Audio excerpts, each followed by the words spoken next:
DuckTalks is part of Res TV's network of podcasts. Check out res.tv for other great podcasts. Put on your life vest! What if the plane goes down over the bay? You don't have to worry about us, Uncle Scrooge. We're smarter, We're tougher. We're sharper. And we'll earn our way square. Couldn't have said it better myself. Group hug! Launchpad, who's flying the plane? On it to adventure! Oh, all right. That was close, Launchpad. Whew, almost ruined the tender family moment.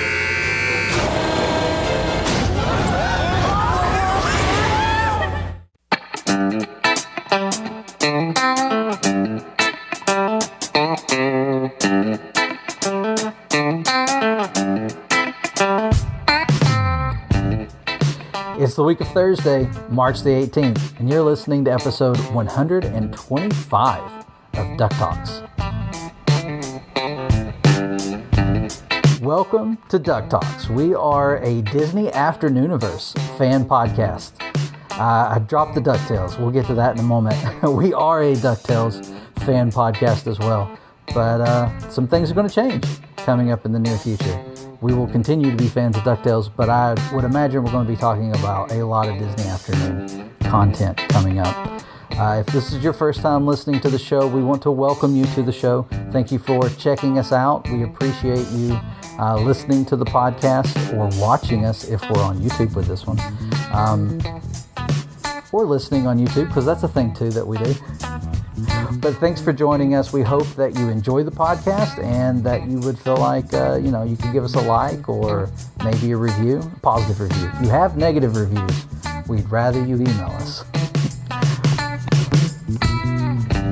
And if you've maybe listened before and you're a returning listener, thank you. Again, 125 episodes. I know a lot of you have been here since the beginning, and some of you have just joined us and have been catching up, and that's horrifying for us. But we're glad that you're here for 125. We've got a lot to talk about, a little bit of news and some merchandise, but mainly about the DuckTales 2017 series finale, The Last Adventure. We're going to get into that. Before we do, let's introduce ourselves. My name's Mitch. I'm one of your hosts. Joining me, I have my friends, Pirate Steven and Josh. Ahoy there. Hey guys. Guys, it's been a week, right? It's been a crazy week.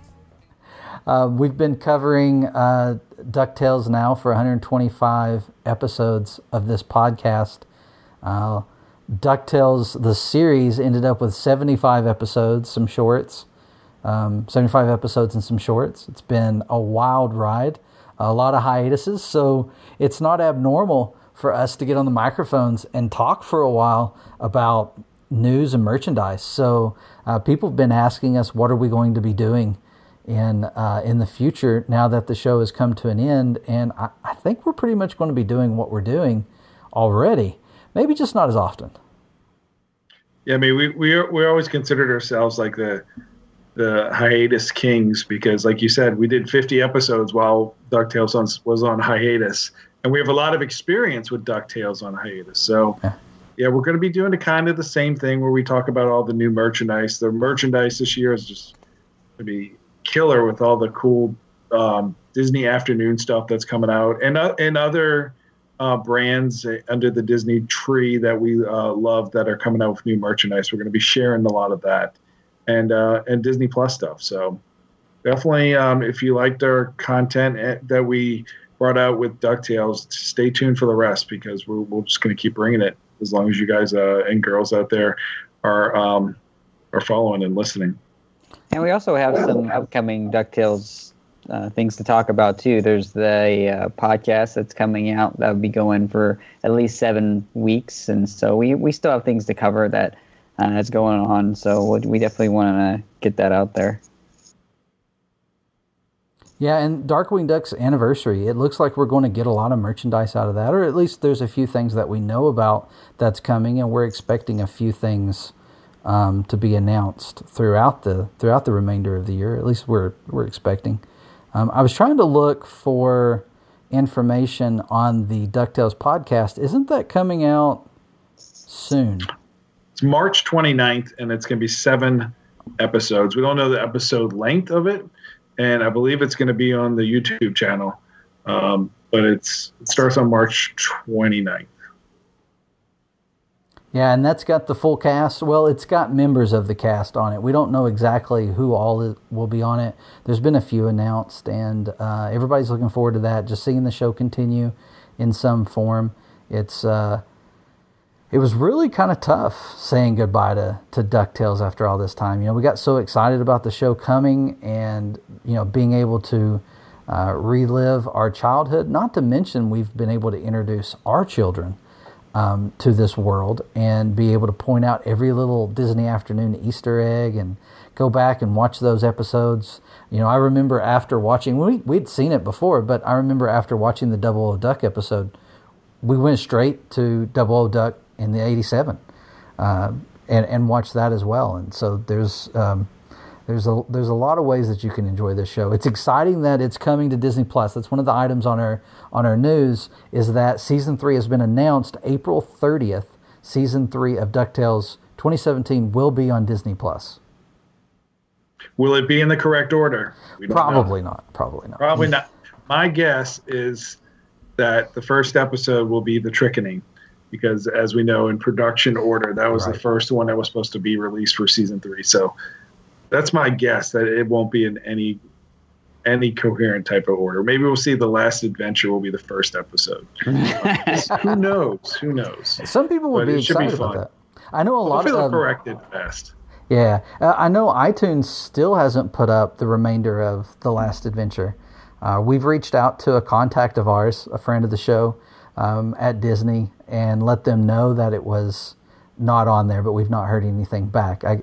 So hopefully that gets corrected. Thankfully, if that's you, if you've been checking it every day, wondering why you can't watch the other 2/3, go to Disney Now. It's on there. You can watch it on Disney Now. And I know there's still people in other countries who are waiting for it to hit Disney Plus because they haven't been able to see it the whole season. Hopefully it'll be on there soon. Yeah, for iTunes, they split it up into episodes 22, and I'm guessing 23 will be released next week. And then 24 will be released the week after that. And the only thing that's kind of crummy with that is that you have to buy 3 episodes. Yeah. If you were just buying individual episodes. Yeah. Let's Get Dangerous on iTunes is just one episode that you buy for $1.99 or however. I didn't know that. I've been doing the volumes on Amazon. That's tend to work out for us. But even though we've purchased it and I haven't even checked, because we've been watching on Disney Now, because we want to make sure Disney's seeing those views. I mean, my house has seen it like 8 times. I want them to know that we want more of that content, just in case. Yeah, so it'll be on Disney Plus, like you said, April 30th, which is, it's funny, it's exactly a month and a half, which is what we've kind of been told for new series to be brought over to Disney Plus, that was going to be brought a month and a half. The same thing happened with The Owl House, ended in September 5th, ended in the middle of September with its first season, and then it got put on there around Halloween. And I have a feeling they wanted to make sure they made it before April was over. Spoiler alert for The Last Adventure. Dad joke, sorry. April, get it? April. I don't know if that was actually a consideration. It was. Thank you for explaining. I had to explain it. So, moving on. We also wanted to point out that DuckTales 87 is finally in the correct order over on Disney Plus. It is missing 2 episodes, so there are 98 of the 100 episodes listed. I know Launchpad Civil War is one of them, and Sphinx for the Memories is the other that are not listed. I know why Launchpad Civil War is probably not on there, but why do we think Sphinx for the Memories isn't on there? Any idea? If anybody has any thoughts on that, send it to our email. I could probably Google it really quick. DuckTalksPod@gmail.com. It was one of those things that as soon as I saw that, I wanted to Google it, and I just haven't had time today. Because I'm not sure why that one wouldn't be there. But yeah, those episodes are in order. While Pirate is taking a moment to Google this to see if we can get any indication what might be controversial about that episode, We should have had Jason on for this moment. We'd like to make a call, do a lifeline, and we'll call Jason because he could tell us, I'm sure. But while Pyre's doing that, I'm going to give you some props. I know you've not said anything about this, and I don't know that the fandom knows this, but when DuckTales and several other Disney afternoon shows went on Disney Plus, they were all out of order. And Pirate was able to get in contact with someone at Disney Plus and started putting together all these spreadsheets for them to help them get them in a order. I know they were looking at several orders, and I think you even might have presented more than one to the person who was trying to curate them. They were really excited to have help, and they were thankful for that. But I don't know that we've ever acknowledged that you were part of helping out, at least. Obviously, someone there did the work, but, they put your work into their system. So I wanted to give you some props for that because I'm thankful that they're in order. Yeah, and it took 490 days since Disney Plus launched to get it into the correct episode order, which, I mean, you think to yourself, what kind of big deal is that? But it's a big deal to try to show someone a series or start a new series or do your rewatch of a series and have to get to the episode like 20 something to get to the pilot episode where you actually meet the characters. Yeah. So now if you're watching it now, you get to see how everything unfolds for these ducks as they go on their adventures. And I think it's a great time to do it. I sent the spreadsheets to my contacts a while ago. And looks like it's the same order that I was expecting them to be in. So definitely check it out. Like people are asking, what can they do now? Rewatch the classic episodes if you haven't seen them. It's good to have them in order now, and I feel like that's a big win. And I should probably start on my Darkwing Duck spreadsheets and mail those out to get that one next, because that's the other one that irks me is that the pilot episode is so far down in the list. But because it's a different order. But with that show and the way that it aired and the networks and everything, you'd probably just have to ask Tad Stones what order it should be. And he would probably tell you it's whatever you want it to be. He'd say it doesn't matter. We made it so that it wouldn't matter. Right. But how did Liquidator show up before his origin story? So anyway, but yeah, that's part of the beauty of that show. Honestly, I think he takes a lot of pride in the fact that it's made like that. It's like it doesn't matter when you pick it up or when you start watching it. They made it so that you'd be able to watch any episode and feel like it was a good first episode to start with. So, and I think it was successful. But yeah, so Disney Plus news, that's all we've got for this week to cover that. We may, next week, or our next podcast episode, we may spend some time talking about Falcon and the Winter Soldier, if that's something you're interested in. You guys know we're Marvel fans. It's not Disney Afternooniverse, but it's something that we would probably enjoy talking about. Let's just be honest. The three of us are going to talk about it. Do you want us to record it? Would you like to hear it? And if that's the case, email us or let us know over on social media, on Twitter. Our email address is ducktalkspod@gmail.com. We're trying to determine if we want to branch out some content or not, cover some Disney Plus stuff. We've got Mighty Ducks coming out. Did you guys see those new pictures and the announcements that more of the characters from the original trilogy is going to be showing up in the series? Yeah, I feel like they're taking the Cobra Kai formula of success of just, I mean, they had 3 movies that they've done, so they're just going to keep bringing random people in as cameos and stuff. Yeah, I actually just looked at the picture where they showed some of the past actors who played the kids in the movies they're going to show up. But the person that I expect to see wasn't in there, so maybe they're going to show up another time. Charlie Conway is not there. He's probably Charlie. He's the one. I was saying, is it Dawson's Creek? Yeah. Actually, when I originally heard that they were going to do that, I was expecting them to pitch it with Charlie being the coach instead of Emilio Estevez. But this is probably going to be just as good. So the trailers look funny. I've laughed a couple of jokes. Yeah. Well, and we'll talk about that because that's going to be a fun series, I think. And definitely makes a rewatch of the trilogy important because they're all 3 on Disney Plus now, right? I think Yeah, they're all 3 are on there now, and plus the animated show, which is considered to be Disney Afternoon, is on there. And if you're looking for, like I said, if you're looking for stuff to binge watch now, that series I believe is only like 26 total episodes. So it's definitely a quick one to go through, and it's far out. To see everything. Yeah, it's out there. You could also check out Gargoyles, which I'm sure we'll talk about some tonight. You need to check out Gargoyles, and we are going to talk about that. Don't sleep on Gargoyles. All right, and let's see, wasn't there another announcement of something coming to Disney Plus that it was surprising? I saw it, and I haven't had a chance to look into it.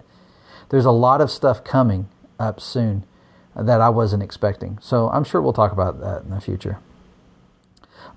This week, so after the finale for DuckTales aired, social media was very busy with a lot of people from the series, a lot of the crew, and they've been sharing and talking about a lot of things. One of the big things that I know that our Discord has talked about a lot has been the absence of Frank Angonez. The co-executive producer on the show told everyone after the show aired, once the show had aired, that he was taking a break. He was going to spend time with family, and that he would be back when he was ready to start talking about the next thing that he was going to talk about and promote. So he's not been around all that much since then. I don't know that he's posted at all since then. I haven't looked. But so I think that is going to be the end of Frankly Speaking for some time.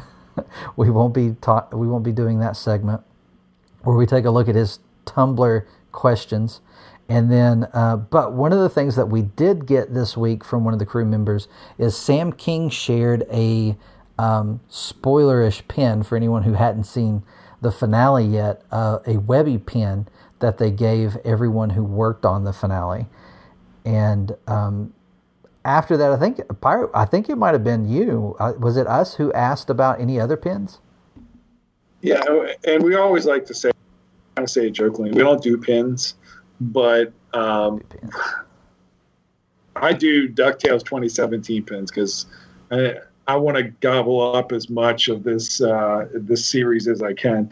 And it looks like, so they had a wrap party, and this is kind of what clued us off of what was that the show was kind of going to start ending, because we started seeing posts on like Facebook and a couple other places where people were posting DuckTales wrap party pictures. It was Duckworth's voice actor who posted like a bunch of pictures. Well, I've seen that. Mike Peraza on Facebook posted a bunch of pictures, and we're like, wrap party? Is it season 3 wrap party? Is it the series? So nothing with that was really said, but apparently at this wrap party there was parting gifts. So what is going to be considered a very rare collectible if you have it. And we've shared it on Twitter, but it is Webby with a... Oh, spoilers. It is Webby with a cane and a top hat.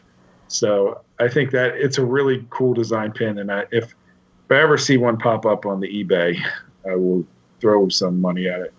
But that led me to think of, and this is true, and somebody else commented this on Twitter, man, for a show that kind of lacked a lot of merchandise, the DT crew stuff they designed was pretty awesome.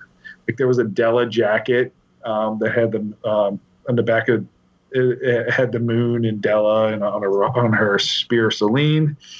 So this made me ask Sam if there was any other cool pins or anything that was released to the crew, and she did say there was a set of 3 pins that they did for each season. There was a different pin, like a bronze pin, and season 1 was Scrooge McDuck's #1 dime, and the season 2 was a Gizmo Duck logo, and then season 3 was the Junior Woodchuck logo.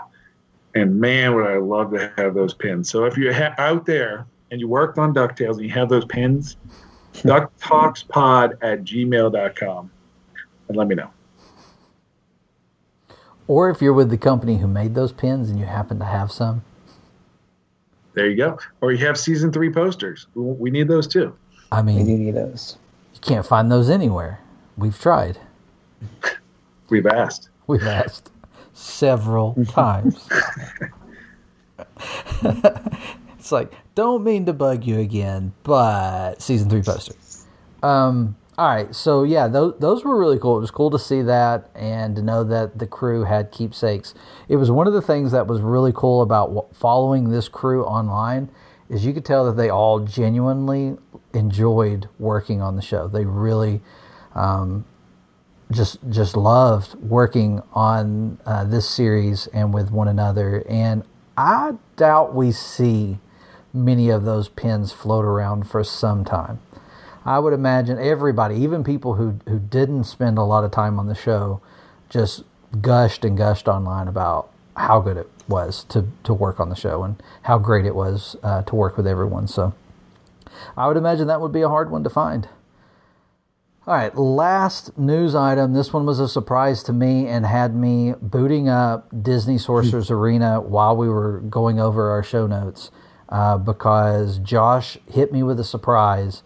Rescue Rangers have been added to Disney Sorcerer Arena. Now, I'm gonna let Josh speak about this a little bit. I know he's had a few moments to look at it, but before he does, when the game started, we had Monterey Jack, and we ended up with Scrooge, and Darkwing Duck was at the beginning of the game. Darkwing's pretty easy to get as long as you play every day, and then. Trying to think. We've got Demona was in the game at launch, at the global launch. Yeah, and then Gizmo Duck was added. I think I'm probably forgetting somebody, but I think that's about it for the afternoon. This is what 3 additional characters? I haven't looked other than when I pulled it up and saw Dale's image and Gadget's image. Mm-hmm. Yeah, so they did have Monterey Jack. I didn't try and get him because he's not the best in the game. No, that's too kind. He's garbage. It's too kind. He's the worst in the game. Yeah, I really was hoping that they would redo him at some point, and they did. So I'm excited with that. I haven't really looked yet into what they've changed, but I do know that they've made some changes on him. He is required to get the rest of the Rescue Rangers. It's one of those tier things where you have to have Monterey to start getting tokens for Chip, and then you have to have Chip to get tokens for Dale, and you have to have Dale to get Gadget. So it's going to be a long road to get them unless you want to spend some money. But I'm one that is willing to bide my time and work my way up. So I won't have them all this time around, but next time. It's gonna be close. So I'm actually really excited for them. You said buy my time. I thought you were going to admit you were well. I was like, oh, Josh is putting cash down, and I'm sitting there thinking, $20. No. I'm a free to player, and so I don't put any money down. I think I've maybe spent $10 at the most in this game, but that's pretty good. It may change this event. I don't know, but. I definitely going to work my way up to it. I haven't looked at the characters yet to really see because just before this we started recording, I noticed it, and so I was like, oh. So I didn't have really a chance to look at it too much, but I'm really excited for them. I do know that they do have a free offer. It's like you get, I think you get some Monterey tokens, so you get enough so you get Monterey. So if you don't have them yet, or if you're new, you can get Monterey, and then you can start getting some of the tokens. So. Hopefully we'll get a little more information on how good they are, and I'm sure they have some kind of good synergy so that you can play with them all on the same team. Yeah, I'm looking forward to that. The characters look really good. I'm looking at them right now. I know we've also got an anniversary going on with the player versus player mode and a few other things. The game's a lot of fun. We've enjoyed it. We have a DuckTalks. They're called clubs in this game. And we've got a DuckTalks club. There's 50 members, all pretty active. I haven't kicked anybody in a while. I see our chat is got some discussion going on. But it's been a lot of fun to play it. The models of the characters are fun. For the most part, the mechanics are fun. It is one of those games that tries to push you into buying stuff, and I do find myself dropping a few dollars here or there. I'm not the type to, I'm not going to drop $20 on a game. But I have spent, what is it, 10 for the, it's not the VIP, the other thing. No, it's the VIP. I've spent the $10 VIP. There's a $10 level and a $20 level, and I've spent the 10 a few times. And I will tell you, the game is more fun when you put $10 down every month. But that's an expensive game, and I'm not going to play it that way. So I typically wait till something's out that I really want, and then I'll play the VIP. So I've done it 3 or 4 times. No, 2 or 3.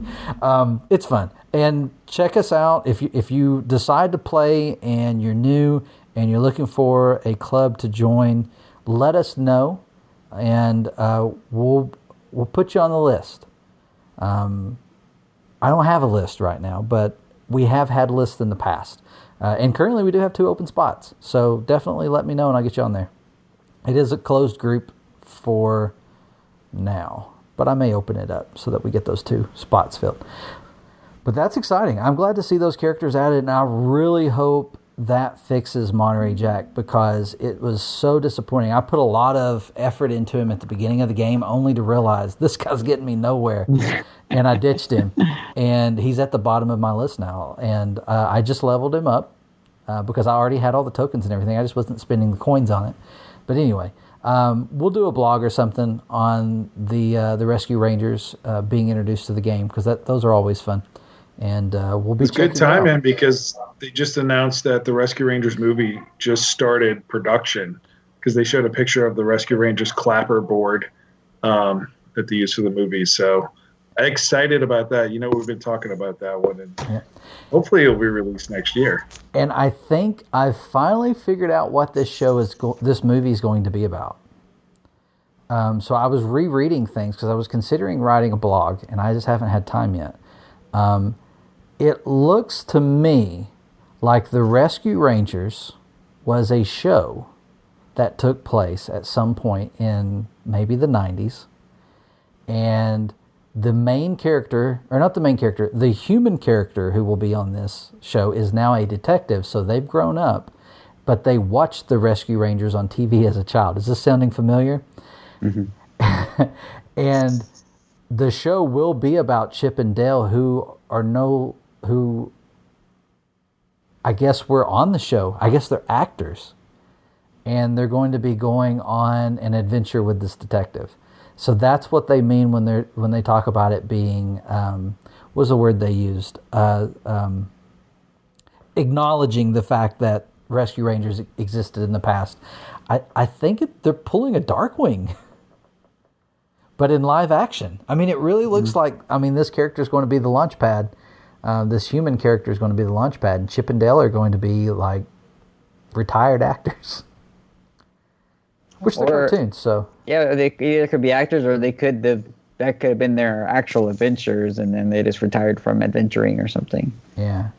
Who knows? We'll see. But, when all of that information first came out, it was like, what is this? What is going on? But putting the different articles and stories together, it's like, I think they're doing the same thing DuckTales did with Darkwing Duck.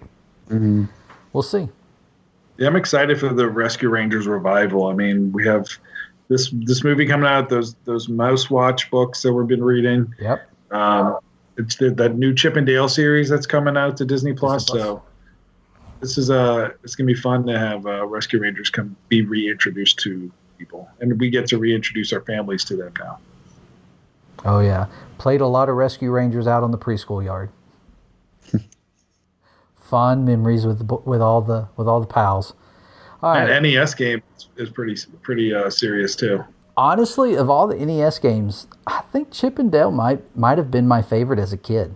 It was fun because it was 2 players. Right. And I feel like I beat it, whereas I don't remember beating DuckTales as a kid. And I don't even know that I played Darkwing as a kid. And if I had ever played Tailspin as a kid, I probably would have thrown my NES in the trash. Yeah, we'll have to do some Rescue Rangers playthroughs. Yeah, the sequel's fun too. Yeah, I don't think I've ever played the sequel. I played the original. It looks a lot better. Like, you could tell it was the end of life of the NES. I feel like that was late in the game. It's like, you remember when Ninja Turtles did the fighting game at the end of life for the NES? Like, they had a Super Nintendo, Sega Genesis, and an NES game, and it's like, wow, this was the very end. I think Rescue both Rangers 2 was both there. DuckTales 2 and Rescue Rangers 2, if you have those actual NES game cartridges, they go for a lot of money on the secondary market now. They're very valuable because it was I believe at that time the Super Nintendo was already out. So Nobody's people would playing still be buying Nintendo games. So Yeah. They had to wait for the secondary market when people started playing vintage games, yeah. if we want to call it that. All right, you guys ready to jump into the last adventure? I think the last thing we have is there was another DuckTales Chibi episode. Oh yeah. Chibi Tiny Tales episode, and this one was called Burrito Bash, and it was a lot of fun because it was a Launchpad and Webby buddy up adventure to search for burritos.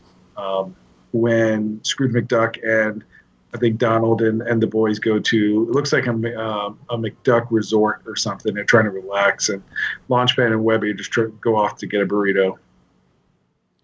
Yeah, and it was fitting that was the episode of the Tiny Tales to follow the series finale, because I feel like Launchpad and Webby, mainly Webby, but also Launchpad, their arcs that stretched across the entire series ended there. Well, actually, I feel like Launchpad's was like a bookend, and there was supposed to be another book to open, but we'll see.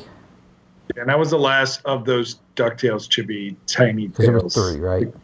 Yeah, so you can catch them all. We have a blog on it. We have all of them embedded, or you can catch them on YouTube. But they're only a minute long, so it's a lot of fun. Just another way to expand on this DuckTales universe. Yep. Well, let's jump into the last adventure before we go into the credits of who all was involved in the story and the boards and the directing. This show, this episode, this movie, this event, wow, was it marketed. It was one of those weeks where every time you turned around, there was an article, there was a clip, there was a spoiler, there was something going on. And we were trying to cover it and not spoil things for people. We know a lot of people who were trying to stay away from spoilers. Pirate, did you make it to the finale? finale I made it without through the anything? whole thing without watching a single trailer or anything that was going to give me any hint of what was going on. I mean, I did see the picture, like your background there with the happy birthday, and I knew something with Webby's birthday, but I was glad to go into the episode with as little knowledge on it as possible. From someone that embraced the spoilers, because I felt like I needed to cover them to some degree. And again, and I even asked Frank publicly, if it's an official promo or official description or episode title, I was fine with it. So I'm okay with it. I'll try to protect other people from it as best I can. People were laughing about how I made the blogs with multiple lines and saying, "Stop, I'm serious, stop." And I don't know if you've gone back and looked at those, but people in our Discord were cracking up at how I was making them. But yeah, I wanted to make sure people were safe from spoilers if they didn't want to see them and didn't happen upon them. But for me, I didn't feel like any of it was spoilerish. And watching the episode, I can't imagine that. For me, I don't feel like it impacted my viewing of it. I know there were some things that, gosh, I assumed were going to be the case a long time ago and turned out to be not completely true, but I still think they're true. My headcanon is that they are. We'll talk about that. But yeah, there was great promos. Josh, I know you watched some of them because we opened up the last podcast episode with just you and I talking about it. We excused Pirate for the first 20 minutes or so. Did we only talk 20 minutes on the I think it was like 30. It probably was like 40. I think we did it a whole half hour. I think it was an hour and a half, and we cut it down to 30. Yeah, I definitely. I watched the trailer with them going into the headquarters, and then I watched just the other two quick trailers. I didn't watch the fourth one because I think there was a fourth one that came out that was additional scene. But I did watch the ones that were just quick, like this is our last adventure kind of a thing. And then I watched the one that had like a full clip of like a few minutes of that episode. So, but I don't feel like they were too spoilerish because I expected that it was going to be going after Val, and so I felt like it wasn't anything like that gave anything away. So they were definitely making sure people knew the show was ending, and I think that's kind of different for Disney, Disney XD and Disney Channel. I know from talking with people who have followed other shows, they said, I don't remember. I think maybe it was Tangled. The announcement that it was the finale, that the show wasn't returning, like was the week that the finale aired. Stuff like that has happened. They're just known for stuff like that over on the Disney Channel and Disney XD. So I don't know if the news breaking early with what's his name tweeting, everybody was having fun with the hashtag, so he had to, make sure everybody knew that it was pointless. I don't know if that impacted it or not. I feel like the show, I know a lot of people going into the finale, I saw this a lot. A lot of people were worried it was rushed and that the show was canceled and they were just trying to fit everything in before it was over. We know that wasn't the case. Like, that absolutely was not the case. There's plenty of evidence out there in the interviews that Matt and Frank have done, talking about this season. And regardless of whether or not they had been picked up for a fourth season, the show was written, like, as they were going, they intended for the third season to be the end of this story. They intended, they wrote the first season where if they didn't get anything else, it would feel satisfying. And then they wrote the second season with the same idea. Like, we're going to continue this story that we've built, and we hope to get this and one more season to finish it. But if we don't get another season, we want to make sure that it feels satisfying. So the mysteries that are kind of solved here at the end of season 3, they're mysteries we didn't really recognize. As a matter of fact, one of them was on the board in the premiere episode, Woo. We had the first indication of Webby's mysterious past, and it's something the show never really brought up until the third season. They started to put out those breadcrumbs, because that was Harper of Nirvana, I feel, was really the first time we got some indication that something was really up. Although, which episode was it that Beakley's taking Webby to the island? I always think back to that episode. It was Scrooge's birthday. So it's the one, I hate the title, Mystery at McDuck McManor. Man, I hate saying that. But that episode for me was an indicator something was up. That was the first time that I thought, man, there's going to be something to Webby's backstory, and then it felt like we weren't going to get it, and then they surprised us with it. All that to say, let's take a look at The Last Adventure. So we have a story by Francisco Angones, Madison Bateman, Colleen Evanson, Christian Magales, Ben Simon, and Bob Snow. Also, as far as writing credits, so these are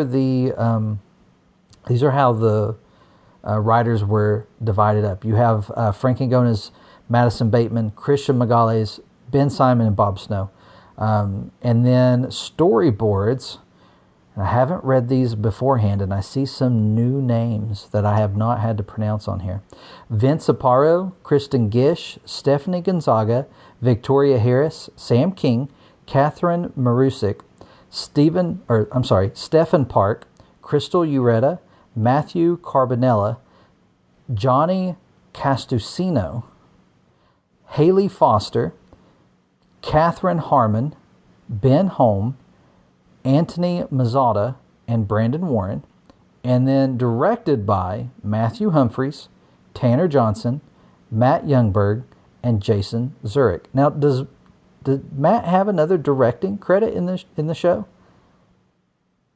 I don't know that he has. I'd have to go back and look at that. I shouldn't bring that up when we're recording a podcast. That was a great job of reading people's names. Good job. Oh, thank you. I hope I did them justice. Great crew. A lot of names we're familiar with. Some people that actually are, we probably ought to look up some of these people and see what else they've worked on, because I don't feel like I've ever had to say their name before. They did a great job on this movie. the format was amazing. Having, the hour-long movie. It was an event. We all watched it on Disney Now, I would imagine. Some people probably waited for the 7 p.m. showing on Disney XD, but for the majority of us, we were probably watching on Disney XD, which meant we got those same commercials over and over again, and it pushed it to closer to 90 minutes, which is a lot of DuckTales. It's really surprising how much DuckTales fits into 90 minutes, or 66 minutes, the way it was. What'd you guys do? Did you do anything? I feel like for the finale, I didn't get to do anything special like I would have hoped to. And it was one of the things when reflecting about the show that I was actually disappointed. Did you guys do anything special? How did you watch it? Did you get up early in the morning? I know Josh watched it a little bit later. I was supposed to stay up at night because I said that previous episode. I'm just old, man. And I fell asleep and woke up, and I'm like, okay, well, I'm not going to look at my phone until I go downstairs and watch this. Luckily, my kids, at spring break, my kids were off of school, so they knew it was time, and we just sat down for 66 minutes, watched the end of DuckTales. Yeah, I didn't. Unfortunately, I didn't get to do anything special. I had a lot of things going on that day. I had the day off, but I did know I was going to have some time, and so I wasn't home, but I sat and watched it on my phone, and I enjoyed every minute of it. And I did have to go through the commercials, but it wasn't actually as bad. I feel like I feel like there was only like 3 times where the commercials came up, and normally, like if you watch a regular episode, you get 3 stops. So I felt like it wasn't as bad as if I had watched it normally on Disney Now. But like I said, I wish I would have been able to do something special, but I still got to enjoy the day it came out, so I didn't get too spoiled from it. All right, yeah, we got up. I had taken off. We also had spring break, so we got up that morning, and it was the first thing we did. We all gathered around the TV, and we turned it on, and we watched it, and enjoyed it. And it wasn't until later that I got to thinking about it, because we've become such big fans of the show, and my girls are huge fans of the show, and before everything happened with COVID, anytime they would have friends over, they were like, "Oh, Daddy, will you pull up this episode of DuckTales so we can watch it?" And they were introducing their friends to DuckTales, and then they would talk about DuckTales, and it was funny. I'd hear them. I'd hear them talking about DuckTales during during COVID, because they've been at home and I've been at home working, and hearing them talking about it and telling people about it. As a matter of fact, I got stopped by Paisley's teacher one day on my lunch break, and she wanted to know about the podcast, and I was like, "Oh, okay, yeah, let me tell you." So she might be listening to this. I don't know, but I got to thinking about, man, it would have been so fun to have had like a DuckTales watch party with their friends. And I wish that we could have done something like that for this show, because it meant that much to us. We really enjoyed watching it, and it would have been fun to have a bunch of their friends over and a sleepover or something, and just be able to watch watch part of season 3 leading up to it, or maybe a few select episodes, since Frank did tweet out that list of must-watch episodes before you watch the finale. And I wish we weren't in this time and could have done that, but at the same time, we had DuckTales Season 3, maybe parts of 2, I can't remember anymore, during COVID, and during, while we've all been kind of stuck at home, and it was something that we got to look forward to last March, or April, started in April. Again, hints at at the finale. But yeah, so it's been great having the show during this time. The finale was phenomenal. It was so good. Like I've seen some people who weren't happy with it, and I get their gripe with what they didn't like, but the finale was so good. I mean, it was a movie event. I made the comment, I think it was today, where we were talking about something, and I said, well, who knows? Maybe they do make a movie. And Lexi interrupted me, and she goes, "They did make a movie." It's like, you're right. They did make a movie. Maybe they make another movie in a few years. Yeah, it felt like a movie, and we're going to be talking about in lengthy discussion probably this movie. It did tie a lot of the storylines together, and I kind of at the end of it, I thought, what the heck would they? I'm sure they could have come up with something for DuckTales season 4, but everything was so nicely tied with the bow, ending at least the McDuck saga of it, that I think they did a great fan service and a great job of putting the exclamation point on the ending. And we see a lot of growth out of our characters. A lot of growth out of all the characters. There's been a lot of talk online about various arcs and series having, more emphasis on certain characters and things like that. But I feel like every character has grown every season throughout the seasons. And I think we got to a point with this finale where, although I don't know where they would have gone for season 4, I know there was a lot of potential for places to go, because man, just even thinking about that last scene before the credits start to roll, with one of the best credits that we've ever seen on a show, in my opinion. We've got, the nephews saying that, they're smarter than Smarties, tougher than Toughies, and sharper than Sharpies, and that they'll make their way square with Webby. So not just the boys and Webby. And I really feel like there was a lot of potential for the show. I think they could have kept going for several seasons. And I think we would have got some wild stuff, especially with, just thinking about all those characters that were in this finale. There's a lot of characters. So let's jump into looking at the finale. So, and not just talking about it. So we've got the introduction, which a lot of us were prepared for because we'd seen the table read and we'd seen various clips of what was going to happen with the return to Funzos, which if you were around back when, that might have been, was that our first podcast episode, was reviewing Funzos? Because we didn't review Woo, we came back to it later because we started a little bit later. So Day Trip of Doom, I think that was Funzos. I think that might have been one of the first episodes, yeah.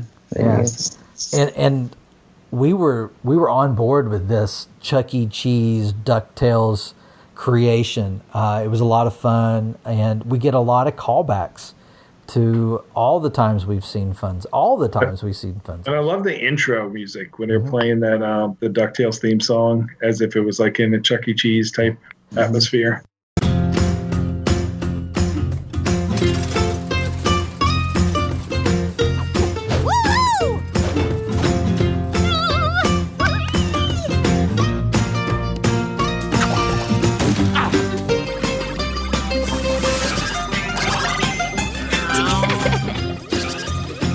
So, does that mean Funzo's song, like its theme song, is the DuckTales theme song?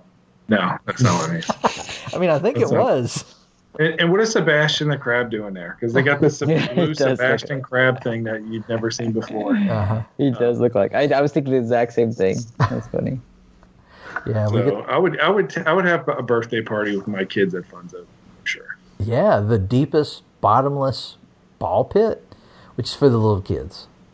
And your free water cup. Your free water cup? Wink. Yeah, and that was fun because Frank said watch the first episode, and I started watching because he said a lot of callbacks would be from this one. I watched the first cup, almost the half of the first season. And I love that at the very beginning, Webby is getting a cup for water from Jane, and she's doing it right, and Louie's just so proud of her. I thought that was... It really paid off if you were a fan of the show to see all of the callbacks to the different episodes. Yeah. And it also helps make you want to rewatch the seasons to see how it got to this point. And it after watching Last Adventure, it does change the way you see the previous episodes, many of them, because you start to see some of the hints that were there.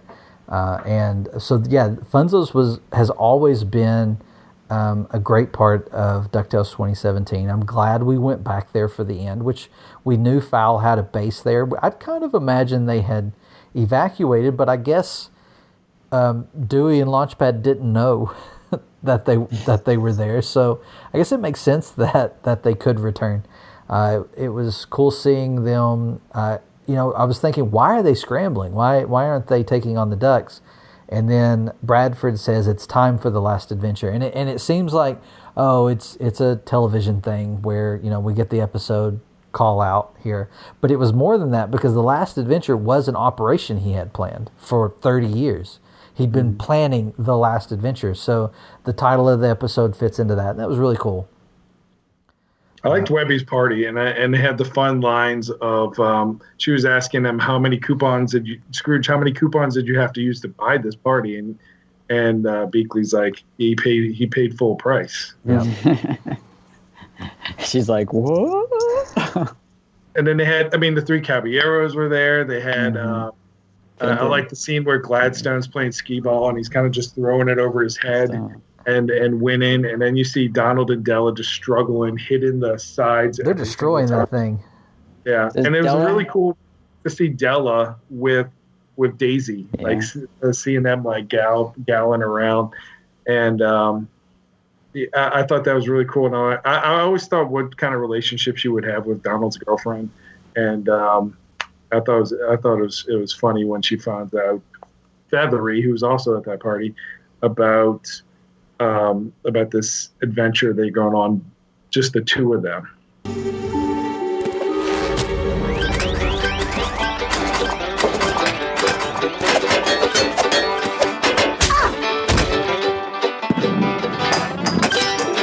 Looks like I win. Well, dag! Guess you hit the jackpot too, Don. Donald, allow me to bequeath you a bon voyage gift. May it help you pick up tiny items on your journey. Journey? Oh, he must be confused. Oh, so you're not leaving with your lady love to sail the ocean blue, and it won't just be the two of you on the houseboat, far away from your family, which I'm not supposed to tell Jill. What? You're leaving? Well, we thought we'd have our own little adventure. That's great! I'm very happy for you both. Hey, look, $20 over there. And I thought that was a great way to set up some conflict for the episode between Donald and Della. I felt like it was resolved pretty quickly, but it did allow for some great moments with the brother and sister. I like how after Donald and Della is struggling with that skee ball game, Daisy just kind of walks up and tosses one in. So we see that she's a good match for Donald. They're opposites in a lot of ways, and I like that they were planning on Donald and Daisy taking a trip and being away. So it kind of puts this sense of this is the last adventure. Like even if things turn out okay, Donald's leaving, which kind of puts us at the beginning of DuckTales 87, where the boys are left with Scrooge, except now we also have Della. But yeah, that was great. Loved the interactions of the cousins. I feel like we could have had so many more episodes with and I don't want to do this the whole night, but I'm probably going to. I mean, think about all the episodes we could have had, like First Adventure, where we had the cousins pulling similar roles as the nephews and Webby. It would make for some good comics. Would have been nice to have it in the comics, or some good episodes. But they work really well together. And I like at the party they had Drake was hanging out with Fenton and Launchpad. And they're all interacting. Of course, Drake doesn't know that Fenton is Gizmo Duck, and at this point, Fenton's freaking out because he hasn't heard from Gandra since a couple episodes ago. And Launchpad calls it. He says she's probably been taken by Fowl. Launchpad knows a lot. He does. And it was really good. Darkwing giving Gizmo Duck a hard time not being, with Fenton, telling him, hey, look, Gizmo Duck's not here. He's not here for you, but don't worry, I'm here for you. I've got your back. This is nerve-wracking, panic-inducing, positively hyperventilatory. Where is Gandra? Has she been taken by foul? I haven't been able to contact her for weeks. Don't worry. I'm sure her phone just ran out of battery, and when she went back to the office to get the charger, the evil organization she works for captured her. Happens all the time. Fear not, Fenton. You can count on your closest compatriots to succeed where that absentee Avenger Gizmo Duck has failed. Oh, I'm sure Gizmo Duck isn't even here in your hour of need. How frustrating for you. Mm-hmm. It was really great. And, of course, that plays throughout the finale. So, yeah, and they have this plan where whenever bring out the cake, that's when they're going to shoot all the cameras down and fall into the pit and find the secret hideout. And I like how they knew about the hideout because a British-speaking Launchpad was talking in his sleep, and they kind of drew the plans from that. Suave Pad. Yeah, Suave Pad. That could have been a series, see? If you just had or the comics. Yeah, exactly. I would love to have seen that. I like how it all ties together with the base in the basement, which is funny because if you look at Funzo's, it's on a pier, so Foul's really pulling some crazy stuff off to have it's got to be an underwater base. But you've got going through the ball pit, and they're in there, and everyone's like, how do you know about this, Huey? And he tells about Launchpad. And then as they get moving through the complex, Dewey's like, this is the last level of my favorite game. Foul must love it too. And which we know, the audience, if you think back to Double O Duck, that Dewey and Launchpad were in this base, but they thought it was a game. And so it's a callback to that. And so it's really funny when they're like, okay, Dewey, you lead the way. And Louie's like, wait, are we really doing this? Or we're going to follow his video game? Base will explode in T-5 minutes. You are doomed. Abort mission! No, Bickley! We're so close! Wait, I know why this place looks familiar. It's the last level from my favorite video game, Double O Duck. Foul must love that game too! I can lead us there. Wait, this can't really be the plan we're going with, right? Okay, the jail cells are here, the security room's there, and I remember henchmen coming out of a door right there! You guys gotta get out of there! Bless my bagpipes. Lead the way, Jimmy! Come with me if you want to live. Okay, that one was a stretch, but I mean, not bad. But they have a plan and they split up. So you've got Scrooge's team and you've got Huey's team. And they're going to split up and take on Foul and get the missing mysteries that they have. But things do not work out to plan. And yeah, I like when Gizmo Duck finally falls in the ball pit. Yeah. And Darkwing makes the comment of, look who finally decided to show up. No gift, I see. Yeah. And I like that when Gizmo Duck when he comes in, he calls Darkwing Wingy. And I think it was said that was requested by Frank. And I think I also read that Frank did it for Tad, like it was something for Tad Stones. And so that was really cool getting those interactions. They get some really great moments in this finale. Mm-hmm. So they raid. They end up finding that Foul's gone, except for a few eggheads, and we have Beakley kicking some. I would say kicking some tail, but she really just knocked him out by hitting him in the head. She knocked him cold. Which I got to thinking about it on like my fourth viewing. That guy was just telling them they needed to get out of there before the place blew up, and then they left him. Yeah. Of course, it doesn't blow up, but they still left him. These are not the heroes I grew up with, guys. We need to have that conversation. No, I'm just kidding. So they, Foul's gone. Huey loses his moment. He doesn't get that grand moment of catching Bradford, but they find out that there is something left behind, and that is May and June, who, when we move into the second part of this finale, we find out are clones of Webby, which I think we all kind of assumed, right, from the very first time we saw them. Yeah, I think when we did see them, because they're so similar looking to them, they just have a different color outfit and different hairstyle. So we all kind of assumed that it was either some kind of clone or other family members or whatnot. But it did end up being that they were clones. and the family was very suspicious of them because they were from Fowl, and they weren't. They don't know why Fowl created them, and for what purpose were they going to play in with the whole, I guess, plan for Fowl. And so they were very wary of them and told the kids to stay away from the clones because they didn't know what was going to happen. But sure enough, Webby just couldn't help herself, and she had to introduce herself and kind of get to know the clones. Yeah, and the clones play along like they don't know. At least at this point, we believe them that they have no idea. Well, actually, it's true what they're saying. They have no idea why they were created. And so they try to get Webby to help them because they want to understand why they were created just as much as Webby wants to know why. And I think it's Huey who brings it up. Why would Fowl clone the granddaughter of Scrooge McDuck's housekeeper? What sense does that make whatsoever? And it doesn't. And that's a great scene. Great Gyro scene where he's asking Gyro, and Gyro's, let me tell you, I have no idea. It's a great moment. And also, I'm pretty sure there's some Kion animation of Webby in that scene as well. She got some great Webby moments in this finale. The Funzo scene where she finds out that Scrooge paid full price, I kind of feel like that might be one too. And that's not putting down any of the animation in this. It's just her expressions are distinct. And I don't know, maybe because there were so many of them, maybe the studio kind of copied that a little bit because we know that the showrunners loved it.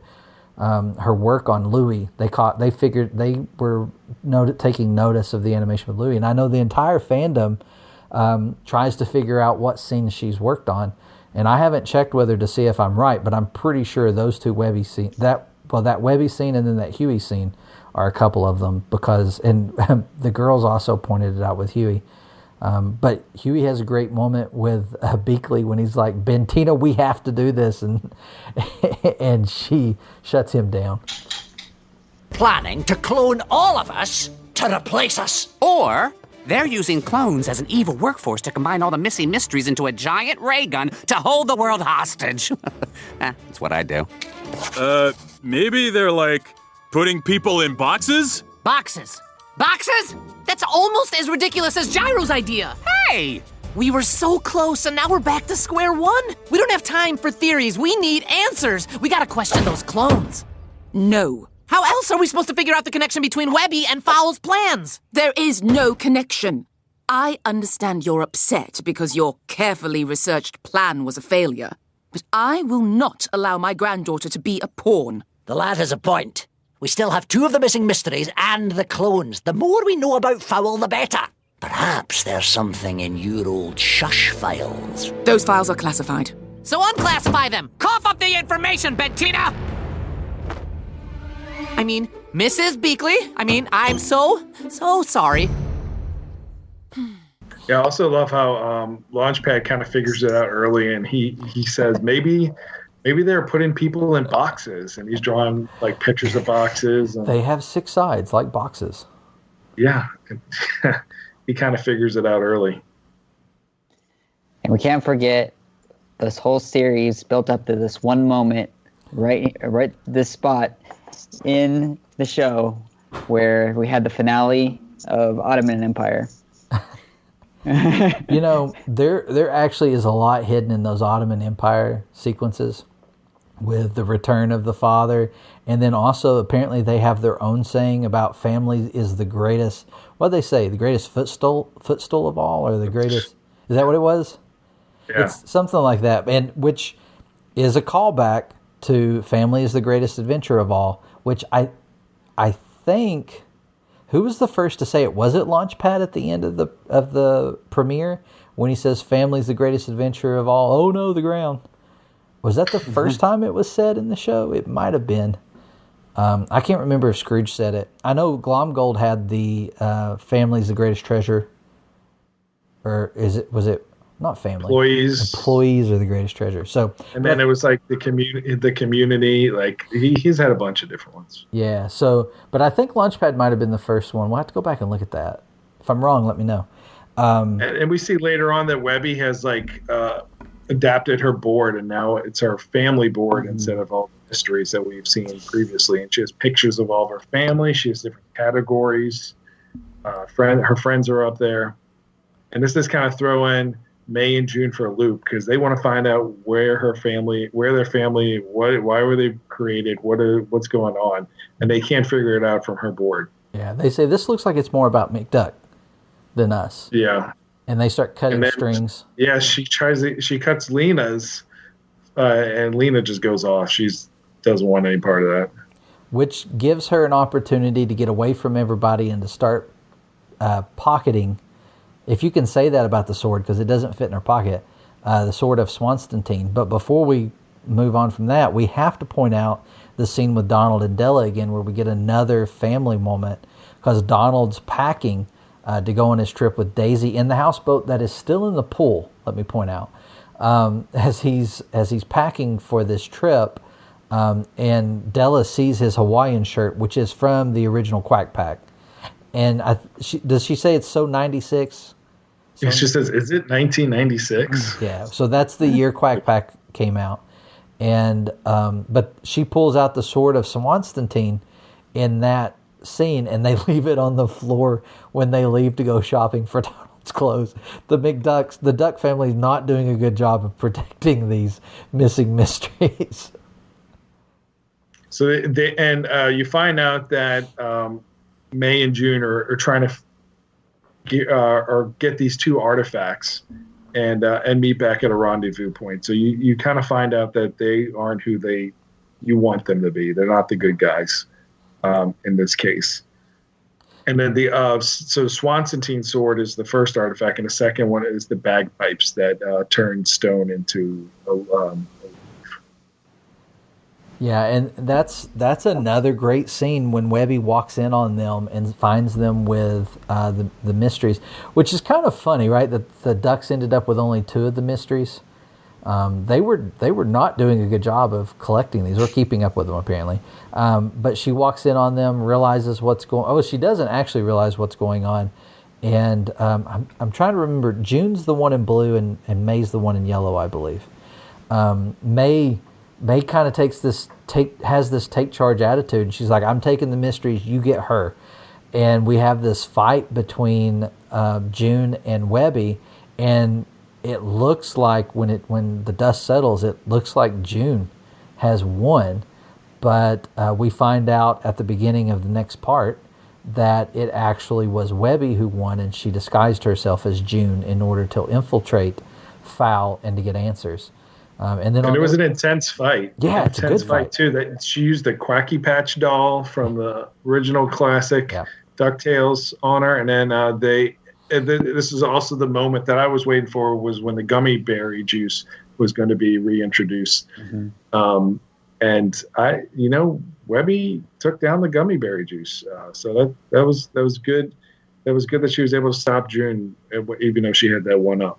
Yeah. It definitely looked like she had lost, but on like the third viewing, I was able to go, okay, I see the moment that what's happened and see how it took place. So they take off, and Webby finds out. Well, Huey hitches a ride and ends up on the plane as well, who's being piloted by Don Carnage. Which, Josh, that was one of the spoilers we tried to talk about without spoiling last week. That we could see in one of the clips that Don Carnage was flying this plane for Fowl, and it was a cool designed plane. Would have made for a great action figure with a Don Carnage action figure. Missed opportunity. Fat Mojo. And that's when part 1 will end. So episode 22. That's when you'll see the credits for that. Yeah. And then it'll pick up for part 2 with episode 23.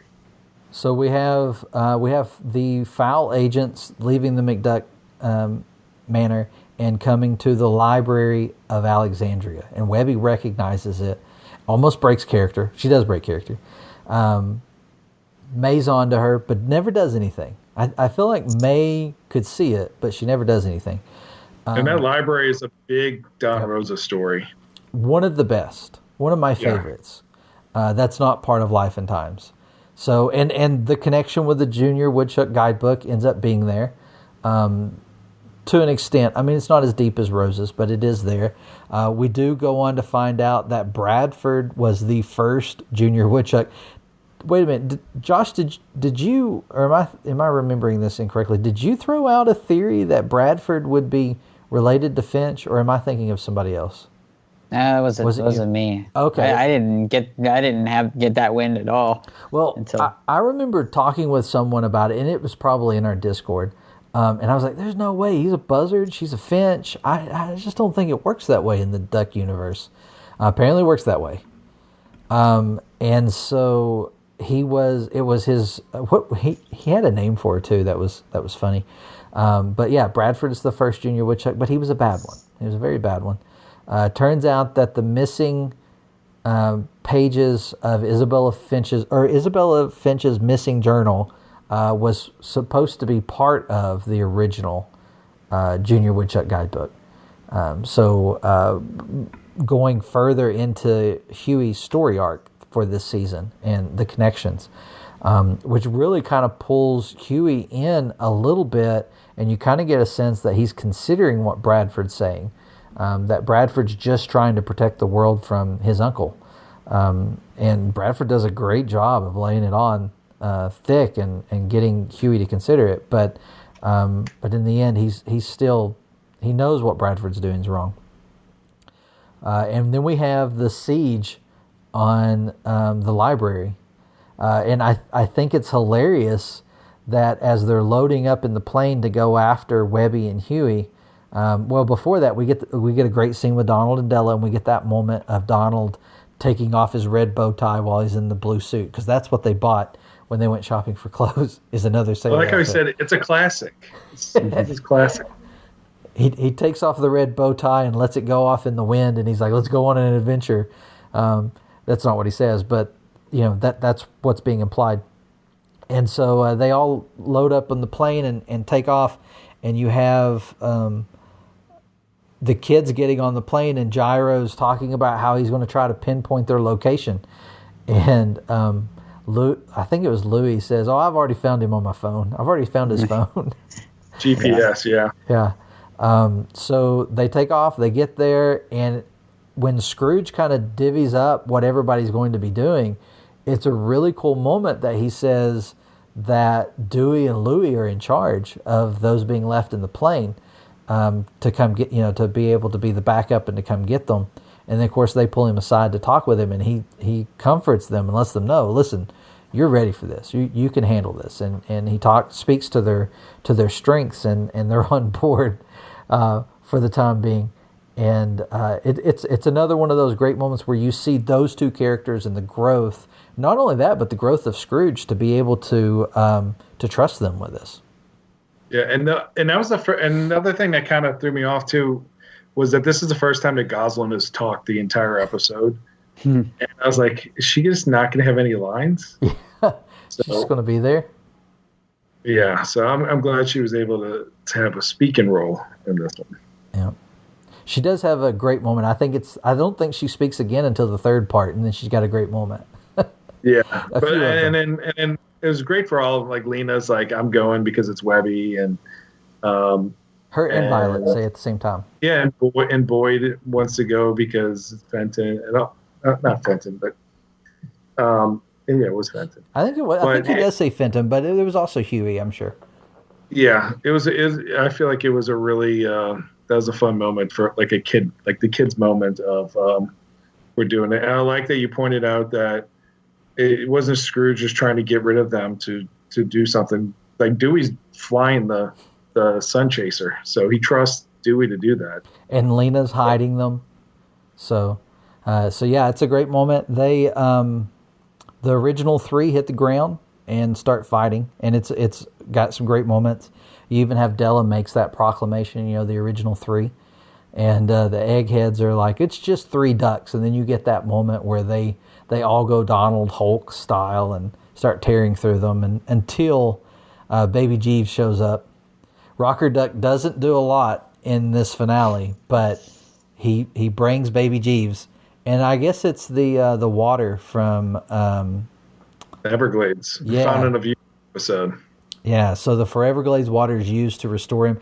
I guess it was just easier to carry him around all this time rather than bringing him back to full size. Yes. Well, Rocker Duck is a businessman, so he probably weighed the cost. Was like, I'm feeding this guy way too much.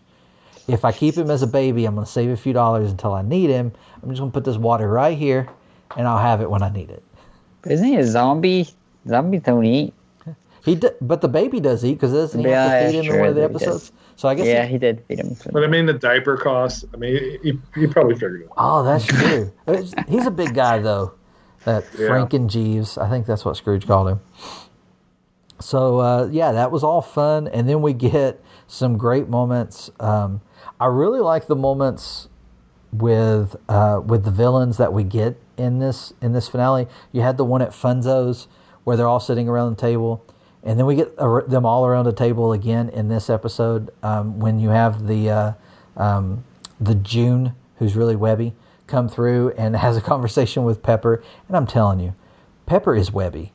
I mean, I know it didn't work out that way. And for those who don't know, that was one of my theories, was that Pepper was going to be connected to this. And I'm going to wait till we get to the end, but I still think Pepper is involved in the creation of Webby. But we get Blot and Pepper taking on the science guys. And I think it's one of the funniest moments of the finale, because Gyro's like, hey, wait, no, you are looking for the magic people, we're the science guys. Good luck with that. And Pepper just knocks him down and starts kicking him on the floor. And she's like, he's like a grown man, but he's really got the strength of a child. Yeah, and that's also kind of a throwback to the Glomtails episode where Mark Beeks thought he was going to be fighting the science guys, and he ended up fighting Launchpad. Yeah.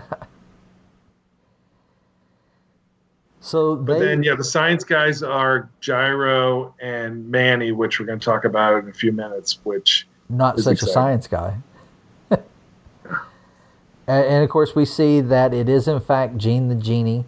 This was an image from one of the clips that we had, that in our blog we pointed out that it was probably Gene, and it ends up being true that Gene the Genie is powering the Blot's glove in some way. I don't think we even get to see him use it.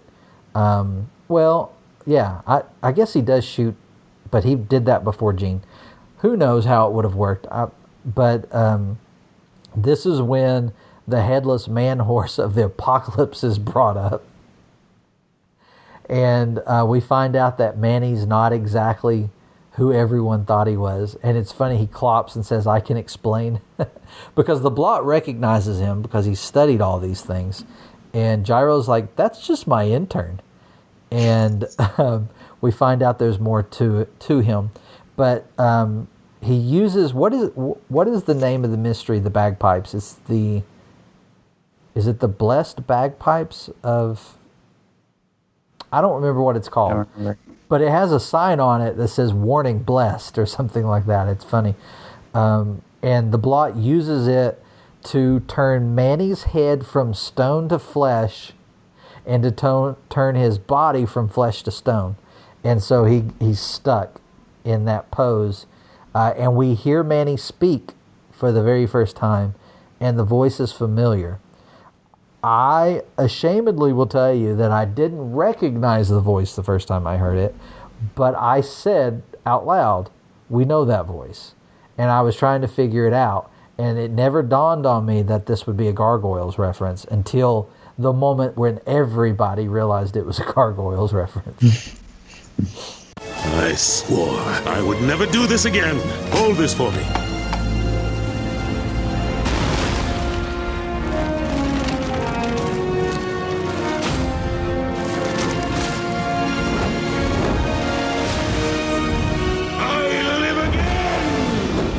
Again. Egads. Well, and that was my favorite part of the whole episode. It was definitely I mean, scoot over. Fun. Just kind of lean one direction. It's right there. I mean, obviously. So yeah, that eventually will happen. So he gets the wings sprout out. The Scrooge head falls off, and it's just he just makes his horse head appear, and he says, "I live again." Because first when Blot hit him, he says "live again," which is a total Gargoyles saying, and it sounded like Keith David, who does the voice of Goliath in Gargoyles, and I had to check the credits at the end to validate that. But it was so awesome that they finally got the Gargoyles reference in there, because I remember when we had Frank on our podcast, and I had like one of my questions I was going to ask him. It was like, so when are we getting the Gargoyles reference? Is that season 3 or season 4? Because I was trying to get him to say if season 4 was happening. But I'm so glad they got it in there. It could not have been more perfect to get a way to get it in there. That they got Keith David, and I don't know. He's not Goliath, but it's pretty much Goliath with the wings and everything. So that was awesome. And if you haven't watched Gargoyles, totally binge that. It was one of the first things I did on Disney Plus when I got it, was watch all the episodes of Gargoyles. And that same scene where he gets his head back and the wings, if you listen to the music as it's going, it's actually the theme song of the show. And so that was so exciting. Because I instantly caught it the first time, and then when he said it again, I was like, "Oh, it's the music too!" Totally freaked out. And talk about a strange scene for DuckTales. I don't think we've had anything of. Well, I guess we did have the guy wasting away in the fountain for Everglades, but the moment when the bone comes out and then the flesh starts wrapping around, and you see everything just kind of pull together and form. It was one of those moments like, wow, this is not the type of animation I'm used to seeing on this show about ducks. It was a very cool moment. Stood out. And it's soon after this. So the next thing we see is, I guess, Steelbeak versus Gizmo Duck, Darkwing, and Launchpad. And a great Steelbeak moment, this whole episode. Where he's fighting these heroes, and he's a real threat to all 3 of them, which we've not really talked about. But even at the beginning of the finale, when we have the heroes raiding the Funzos, the base center Funzos, we get some comments from Launchpad about how keeping up with the heroes is tough, and he makes a few comments about how he's not the hero, and then we get this moment where the heroes are just getting trashed by Steelbeak, and Launchpad's like, "What am I going to do? If these guys can't take him, I can't." And they very quickly end up. He's even able to cause the Gizmo Duck armor to reboot, and Darkwing Duck and Fenton are thrown into a box, and which is extremely funny because Darkwing's like, "Gizmo Duck's such a loser that he made you wear his suit." So Darkwing is just not going to grasp this. It's very clear. And I was impressed with Steelbeak in this. Oh, you're muted. He names himself Steel Brain, which I thought was fun. Yeah, I saw that in your notes, and I didn't catch it on any of my viewings, so I thought that was. I'm not going to say that's cool. That's very uncool, but it's fun that Steelbeak would do that. I guess his brain was just starting to get bigger. Yeah, and another cool thing another payoff, if you watched all of season 3 up to this point, you knew what the IntelliRay was, and it seems like each one of these fights is a different artifact or treasure from Finch that they're using. So again, a great collection of season 3 stuff to throw in there. And in that with Launchpad getting the Gizmo Duck suit is actually also a callback to the original series. There was an episode where he wears the Gizmo Duck suit as well. I think that episode is a case of mistaken secret identity. And so if you go back to the old DuckTales, watch that episode, and you see Launchpad dressed up as Gizmo Duck. Yeah. And he says, "I'm a pilot," so many times in this episode. And that, again, a throwback to the pilot episode of DuckTales where he just telling Scrooge every second he's a pilot. I'm a pilot.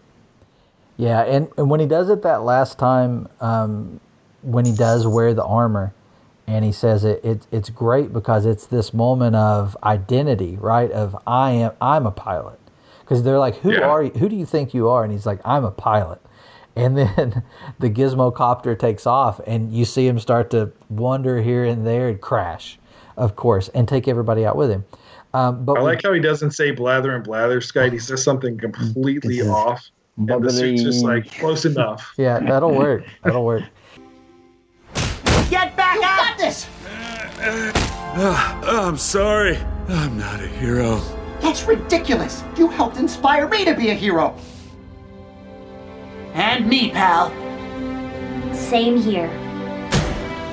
And I as well, Earth Launchpad. Verily a noble soul!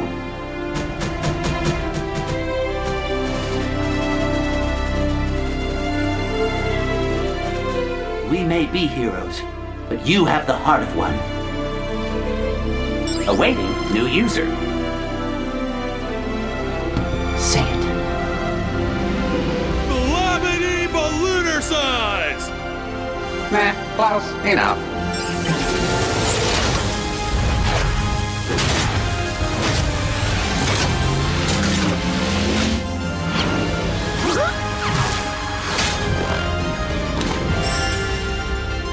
Oh, and what are you supposed to be?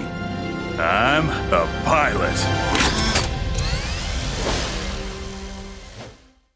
So we also saw that there were a lot of people locked up in these boxes that are in the background of this fight. And I know online and in our Discord, I think all day today, our Discord has been trying to pinpoint who all is in the boxes. We believe that the blog reporter Mitch is one of the characters in the boxes. So he was a big enough threat to Fowl to end up locked up at the Library of Alexandria. But there's a lot of people, including Ludwig von Drake, which was a huge surprise. Honestly, we thought we would have an appearance in season 3 and we never got it. So it was one of those things of maybe he shows up, but how would he show up? And then he was on the poster. Right. And we were like, is that it? But it's not, because he's totally in the episode and he's still alive, and they addressed why he's still alive, and it's because he just hasn't gotten around to dying. Gyro? Hat, nephew. Huey?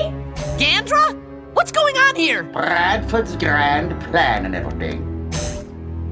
Ludwig von Drake? Impossible! You were ancient in the 60s. How are you not dead? Well, between being captured and that Bradford forcing me to carry out his evil will, I was getting so busy that I never got around to it. He's just been too busy, which is very Ludwig von Drake. I thought it was amazing. Great moment. And he ends up being the one to spill the beans on the biggest mystery of the series. Do we think Negaduck is in the box? One of the boxes? No, too crafty. They didn't catch him.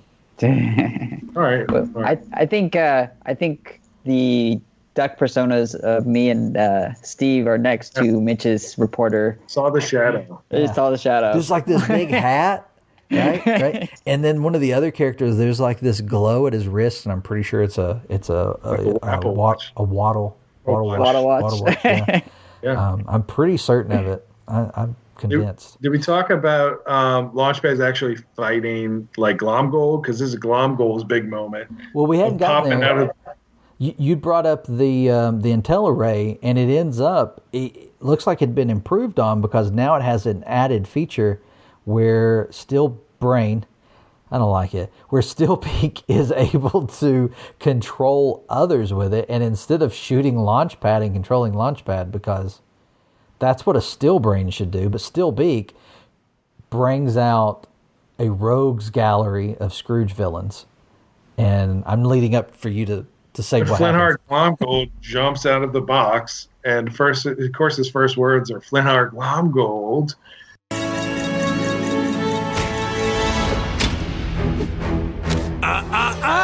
Make new foes, but keep the old. One is steel, the other is... Flintheart Glomgold! Wait, where am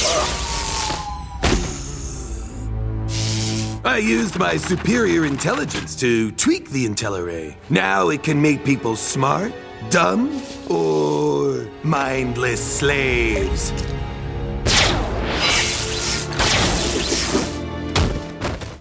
And he's a zombie now.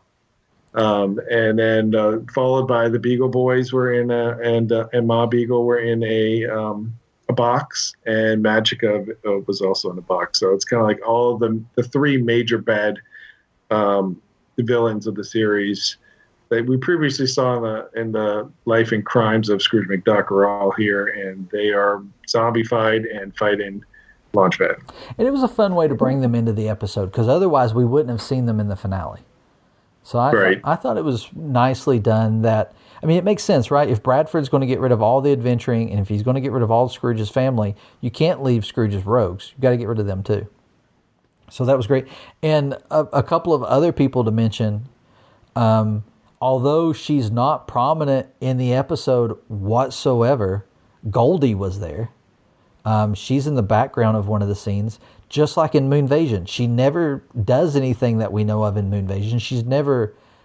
Nobody ever acknowledges that she's there, but she's in the background in Moonvasion. Kit's in there. Kit Cloud Kicker's there. Yeah. Molly Cunningham is in there. I'm sending you guys a picture on the chat and the chat on here. If you look in the background, Blackheart's Beagle is in there. Oh, see, I thought that was Pirate, and I thought you were the other one over. No. There's lots of them, but I'm just was looking at them right now. We're to the left of Blackheart's Beagle, off the screen. I got you. But yeah, there's and they're all silhouettes of characters that we've seen, either background characters or new ones like Josh and Pirate, since they've got to be in there too. I had somebody ask me in the Discord if, like, you talk to Frank every now and then. Next time you talk to him, why don't you ask him if that character's patterned after you? I was like, listen, I have talked to Frank since the finale, and I am never asking him, because if he doesn't tell me it's not me, it's me. And that's how I'm going to live with this for the rest of my life. Just let me have it. Head canon. So, where were we? All right, we've got the Stillbeak uses the IntelliRay. We get all the villains coming around. And there's one other person apparently in there who doesn't show up until the end, but Penumbra is also there, and Penumbra. Penumbra 2? Yeah, there was Penumbra was there, and then there was the other Penumbra that was there. Did she get cloned too? I guess they're cloning Moonvaders. I don't know. We have to point that out because it was just fun. It was a nice little Easter egg that there's a mistake. So you were talking about all the like the IntelliRay and the bagpipes, but there was also the Solego crystal, and that is something I was waiting to see what they were going to do, because I'm all excited because the Chaos Gods, the comic book's coming out this summer, and I want to read and see more of that. But the Solego crystal has been recalibrated to just eliminate something from existence instead of putting it into another dimension. So that is on Bradford's mind of something that he wants to use. Yeah, that still disappoints me that Let's Get Dangerous sucked all those villains in, and now looks like we will never bring them back from the television show.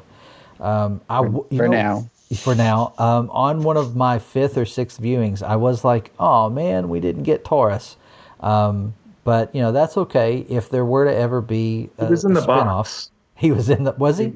Like, could you see him in the box? I mean, you would there's think a lot of boxes. There's a lot of boxes. You would think he would be. I mean, yeah. So maybe he was. We got to do like a screen cap of all of them so we can find them in there. Somebody said that. They're like, when's Mitch going to put that blog out there that has all the catalog? They said you by name. So, I'm still working on the season 3 poster. My problem was I didn't have one in front of me to reference at all times. That's what happens. See? I hope that when I had started that, it would be a hint that, hey, send me a poster so I can talk about this. But it never got one anywhere of the with it. Scrooge coins from the money bin, Yeah. Exactly. But then what happened to all we those? saw. We didn't talk about it before, but Beakley was as disguised as an egghead, kind of defeats Jeeves. Yeah. And that's kind of how she went rogue before, and she was like, "Oh, I'm going to get Webby, or I'm going to stop Fowl herself." And then she finds out, oh, Webby was kidnapped as well, and Black Heron brings her to the interrogation room where June, who is actually Webby, is going to interrogate her on what she knows and what's going on. So.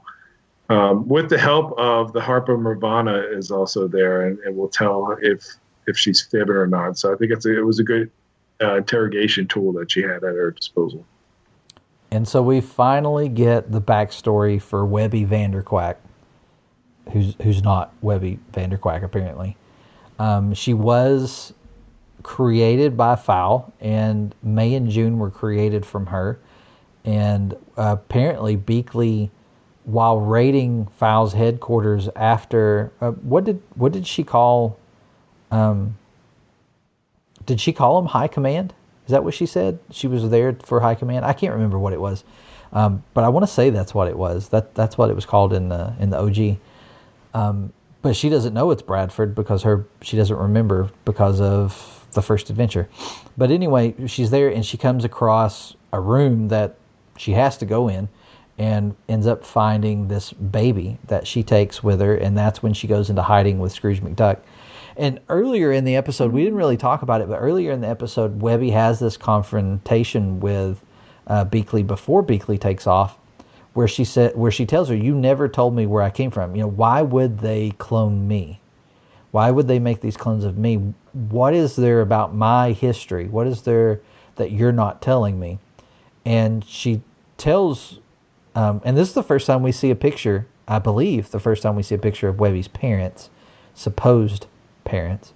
And Beakley kind of hesitates and then tells her that her mother was her mother an artist and her father, I don't remember what it was now.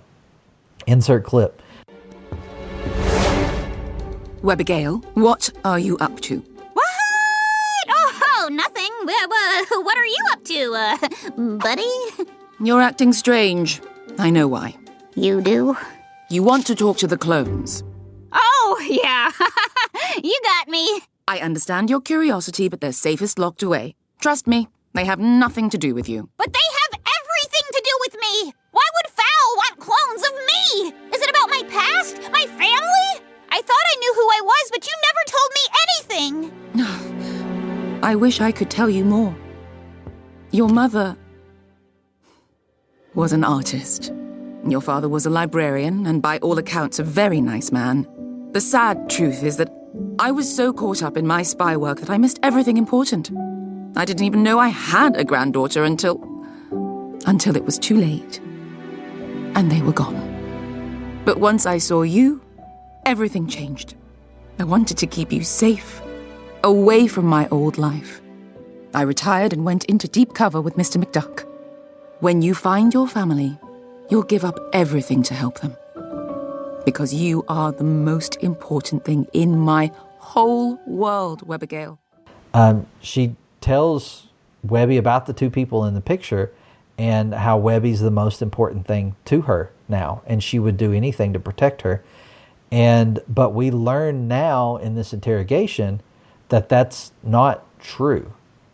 And it's been a lot of talk about, Beakley just flat out lying. I tell you, I kind of think Beakley's story was true except for them being Webby's parents. I kind of wonder if Beakley had a daughter who was married and she wasn't in their life because she was spying and lost them. Maybe they did have a daughter that they named Webby, and it's all like a tragic backstory for Beakley that she lost all this, and that's when she went after Fowl hardcore and found this child and took it in, knowing that she had just lost a grandchild. That's deep, and they're not going to get into that in this show, but That's kind of my headcanon. What do you guys think of that? You think that's a possibility? Or do you think Beakley just made the whole thing up? Like it's just a bunch of big pile of stinky poo. I mean, that could be her daughter and her son-in-law. Maybe that happened, and that's the picture that from the, or maybe that she just bought a frame, and that's the stock photo family that came with the frame. I will point out that the one that's supposed to be her daughter looks a lot like her. Mm-hmm. Yeah, and I've seen some people even say maybe that's a younger picture of her, but we've seen her when she was younger, and I don't feel like the hair and stuff was right. I feel like that was a little off from Beakley, but that's my headcanon. Yeah, and then at the very end of that flashback scene, and we also point out that she's wearing the pink bow from 1987 DuckTales when she's a baby. Could she be cuter than Baby Yoda? Maybe. I don't know.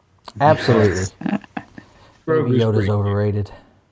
But then it ends with Bradford walking in and saying, "Welcome home, April." And I believe that is when part 2 ends.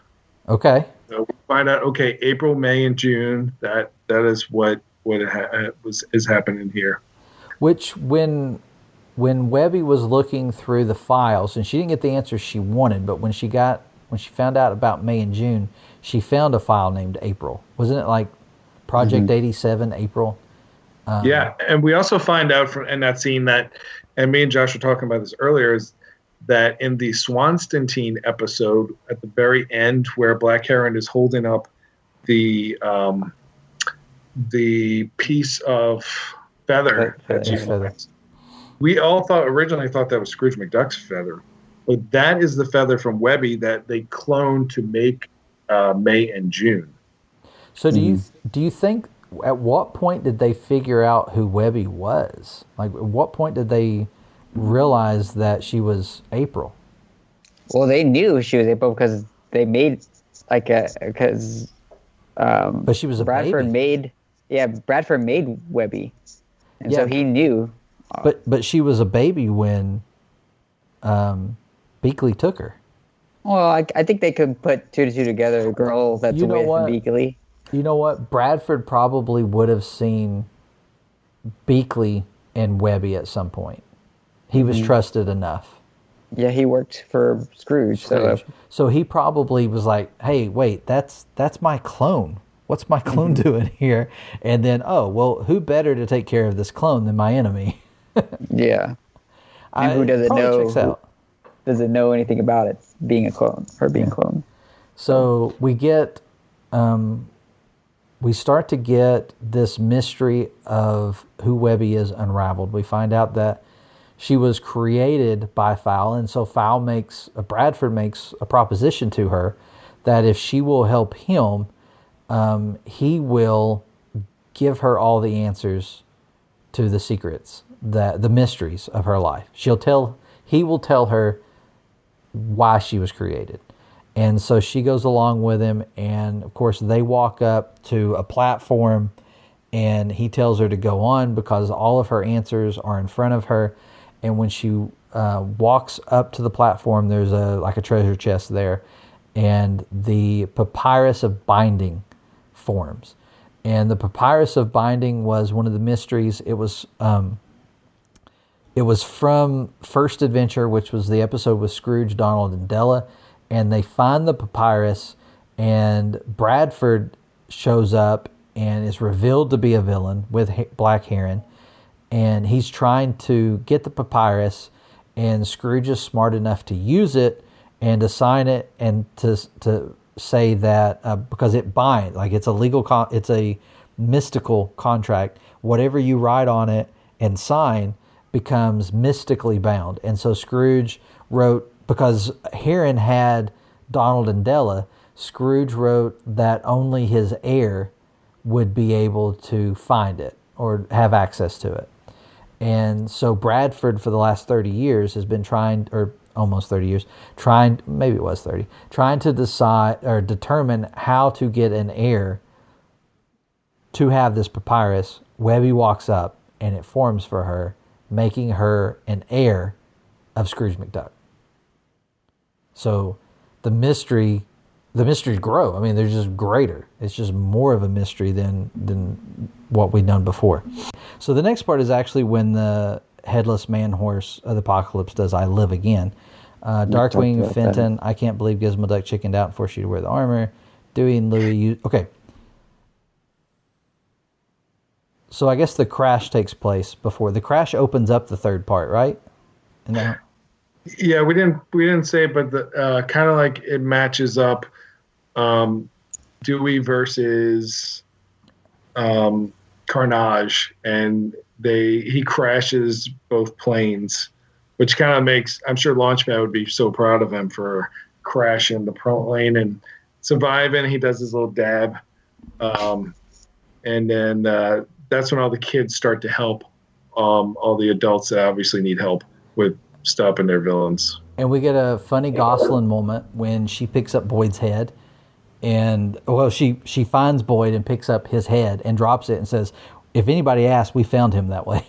It was a great moment. And then a little bulb takes off his bulb, and that screws it in, and that's Boyd. So, question presented to you. I believe it was said that somebody would die in this episode. And we've had this happen in the past where the bulbs have sacrificed themselves for the ducks. Was this a bulb sacrifice? And another point on this is that before this happened, we have a Frankly Speaking. In the past, Frank was asked for an out of context line from the finale, and he said, "Take care of your brother." And of course, everybody was like, "Oh, is this Della? Is this Scrooge to Della? Is this Della to one of the boys? Is this Donald to one of the boys? What's happening?" Ends up being Gyro to a bulb, who we assume is the original little bulb or little helper. Gyro says, "Take care of your brother," meaning Boyd when he leaves him, and then we have the bulb, twist his head off, his bulb off, and allow Boyd to use his body. Is that bulb gone? We do see a bulb at the very end of the episode. But the character that did die in this episode was one of the villains. That's true. Yeah. Oh well. And I don't think the bulb counted as one of the characters. I don't know. It did in Moonvasion. In Moonvasion, Frank said there was a touching death scene. And everybody was like, "What?" And then someone asked him if it was bulb, and he said, "Yeah, it was when the bulb twisted its head off." So I don't know. I kind of think that bulb, which may have been the original little bulb, may have sacrificed himself for Boyd. Maybe. And then I said there's lots of bulbs. and then it becomes a group moment. When off topic, but still on topic.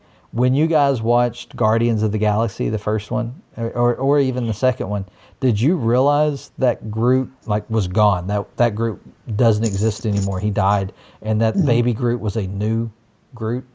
Yeah. Yeah, I realized it only because Guardians of the Galaxy is my jam and my favorite Marvel ever. So I knew about it. I didn't realize it until a James Gunn interview where he was like, "I don't think you get it.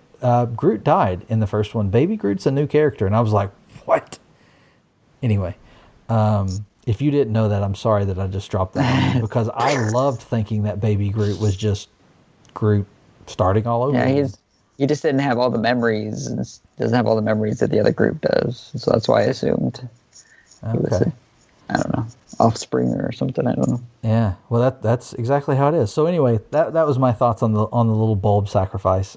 So they head into the library in order to save everyone, and we see Dewey and Louie using the guidebook to read Huey's clues so that they can find him, and they end up coming across all the characters locked up. Not all the characters. They come across Gyro locked up, and I guess this is where I guess it was a different area than where Launchpad and them were, now that I think about it. But you have Gandra and Gyro and Von Drake, and was there somebody else in there? Seems like there was another one. But anyway, they're in there, and there's a funny moment where Gyro gives them instructions on how to get the doors open, and Dewey's like, "We are children." Yeah, Huey's in the other box. And, Okay. And then they rescue Huey. That's who it was. And Gyro mutters, when they do something great, they're heroic, and then you give them something difficult, and we're just children. It was a great Gyro moment. I'm going to miss Gyro for sure. So the boys are then captured by May and June in something very similar to Woo. Reminded me of how they get captured by Webby. It was meant to. And then we get a kind of interrogation scene with them wrapped up, May and June there. And while this is taking place, Scrooge is taken, because everybody on Team Duck is being captured. Nobody's winning. You have Scrooge with Bradford, and Bradford's kind of laying out, he's doing the villain monologue where he's laying everything out. And he says that he's noticed over the last 100 years, Bradford's old, that over the last 100 years that finances are thrown into chaos and the world becomes unpredictable because of adventuring. That's what he learned from his grandmother. And then as he's watched it throughout the last 100 years, he's determined that one man, and I love this. If you read the comics, we talk about them like we say the Ducks, but if you read the comics, the Ducks and all the characters, they're just humans. They just look like ducks and dogs and whatnot when we're reading the comic, but they always refer to them as men and women. And that's what Bradford does. There's one man in the last 100 years that all this has been connected to, and that it's Scrooge. And but Scrooge gets loose in a cool moment where he tells him he's a poor woodchuck because those knots were horrible. And Bradford pulls the sword of Swanstein and armors up, and a great battle starts. And he looks like Rufio from Hook.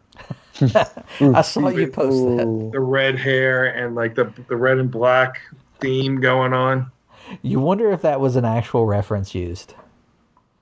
I hope not. I love Hook, but his shoulder pads. Part of the Disney Afternoon universe. I don't know if you noticed this. His shoulder pads were the talons in the Fowl logo, so he was on brand. It was kind of funny. I laughed at that. So we get the reveal as Bradford's monologuing to Scrooge as they battle up this stairwell, which kind of looks like something from a very familiar DuckTales image that we've seen before, with the rounding stairs through a castle column. But we see them fighting, and we get the reveal that Bradford attempted to separate Scrooge to we get the reveal that Bradford got rid of Duckworth, and then we also hear he flat out tells Scrooge that he's the reason that Della found the Spear of Selene.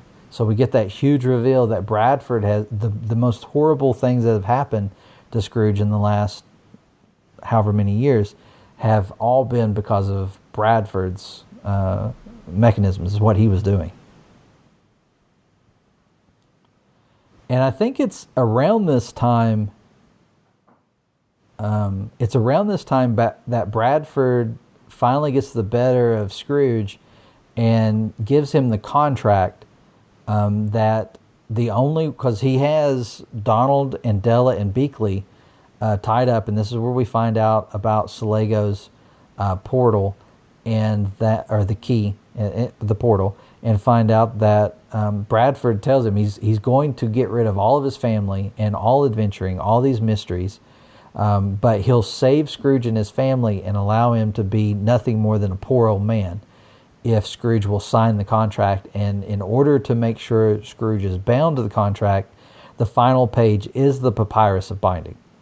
And it's a pretty good villain plan. I mean, it's kind of absurd that this was all about just getting rid of adventuring. That's how they keep presenting it. In all honesty, it's more than that. It's Bradford trying to control how everything operates. But it's a pretty good plan, and we get some moments that are pretty hardcore here.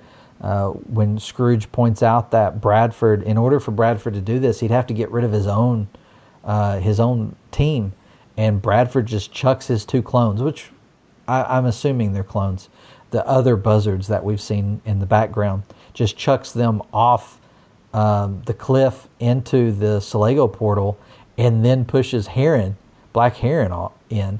And Black Heron's like, "Oh, I'm so proud of you," or whatever she says as she's falling to her doom. Nice outfit. I knew I'd make a villain of you. Fowl has stolen a world's worth of adventure, and it'll all be tossed down here forever. My family will. Oh, you mean this family? Wave hello, everyone. Hi, Mommy! Each of them will soon be erased from existence as well. All except you. Even if I tossed you in, you'd find a way back. You always do. You're Scrooge McDuck. So here's my offer. What's this? A contract. I will allow you to return home with your family to live out the rest of your days, as long as you agree to never adventure again. And to ensure you can't break this contract, you'll sign there, on the Papyrus of Binding. With the power to control reality, making this document legally and mystically unbreakable. I'll come off it, Bradford. If you wanted to get rid of everything unpredictable, you'd have to get rid of your own agents, too.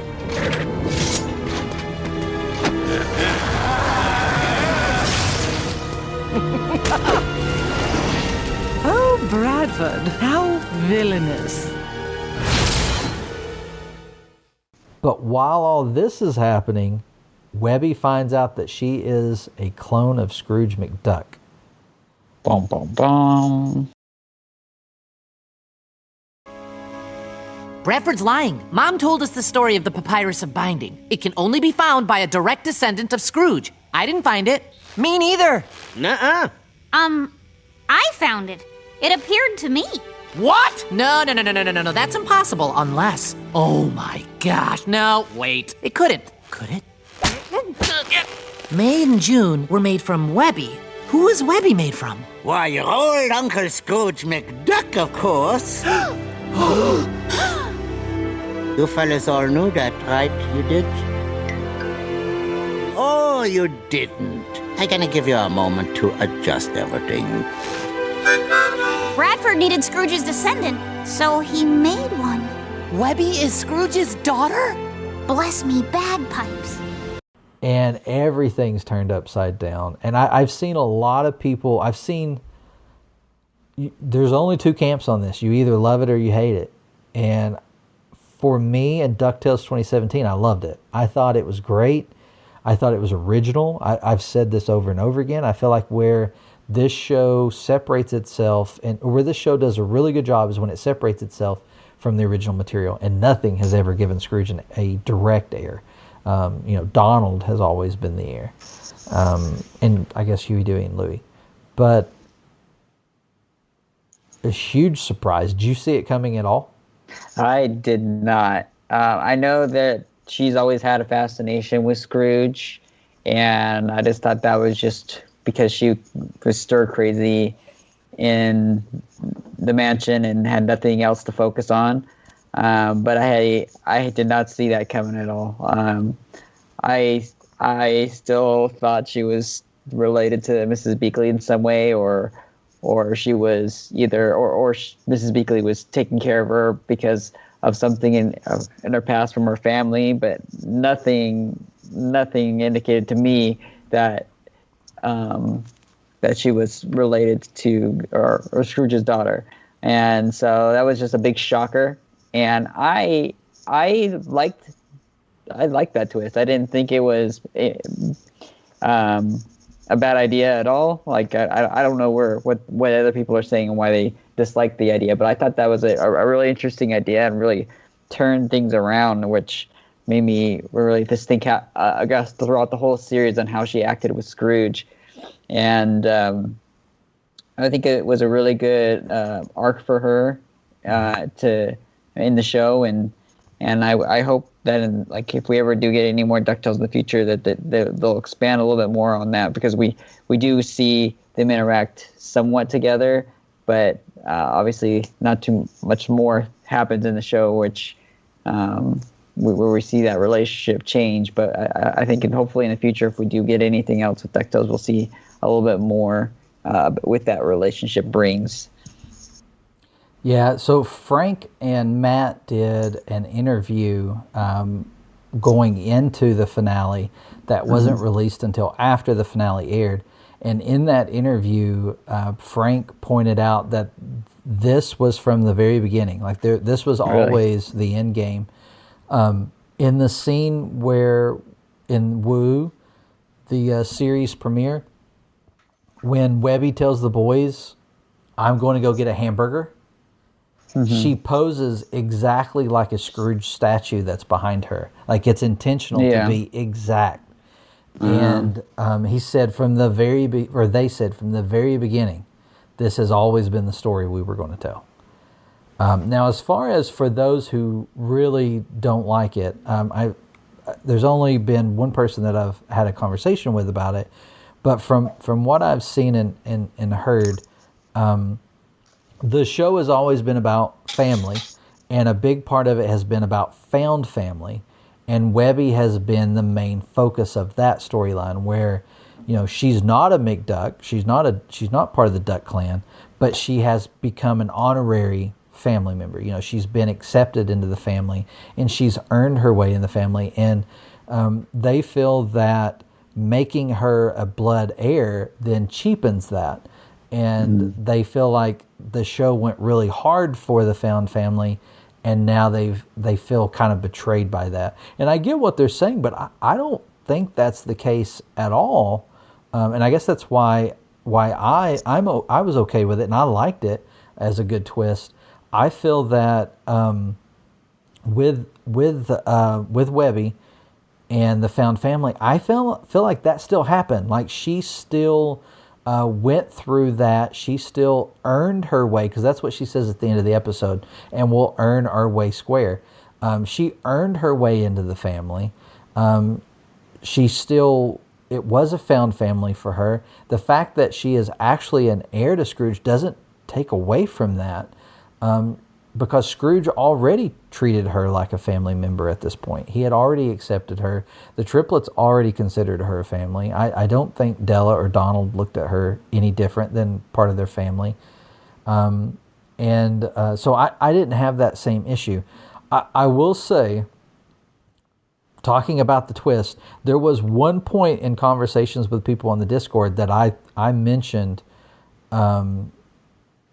her being a clone of Scrooge because of the feather. I thought that the feather was Scrooge's, and that there was a connection of maybe April, May, and June were all created from Scrooge. But I was like, nah, they wouldn't do that. That's not going to be it. So I dismissed it and didn't go any further with it. I really thought Pepper was the key to Webby's past, and I wasn't sure if she was going to be Beakley's daughter, or if April, May, and June being Webby was a clone from Pepper. And I'm still going to say that in my head canon, because Pepper's so Webby, I still think there's a possibility. How did Pepper become part of the inner circle within Fowl? Maybe it's because she was selected for the program, and she was maybe some of her DNA was used as well. I don't know. She just has a great personality. That's why they chose her over everybody else. Over everybody, it's possible, but I still think she's connected. It's my headcanon until it's proven otherwise. So that was the big reveal, Pirate. We were talking about whether it was out of left field, whether we liked it, whether we hated it. I mean, if you look back to the '87 DuckTales, it's like that was a horrible Webby back in the day. So, but if you think about it as back in the day, that was Webby was his daughter, and maybe that's why he was so protective of her. I don't know. Yeah. I liked it. I had no problem with it. I thought it was a good part of the story, and I could see them adventuring and being close the rest of their lives after the series ended. Yeah, and there's so many moments throughout the entire series you've just like dropped out of frame. There's so many moments. Yeah. The other thing too, if you think about it and you're doing your rewatch or whatever, there's so many great scenes called back to. Remember the episode where Scrooge tells her she's not even family? Yeah, it's a family matter and she's not even family. So it's like all these great things they bring. Yeah, there's been so many moments, and I think I haven't gone through and started rewatching the series yet, but I'm sure that on a rewatch I'm going to catch them. And I think it's going to make the show that much more enjoyable on rewatch. So everything's taking place.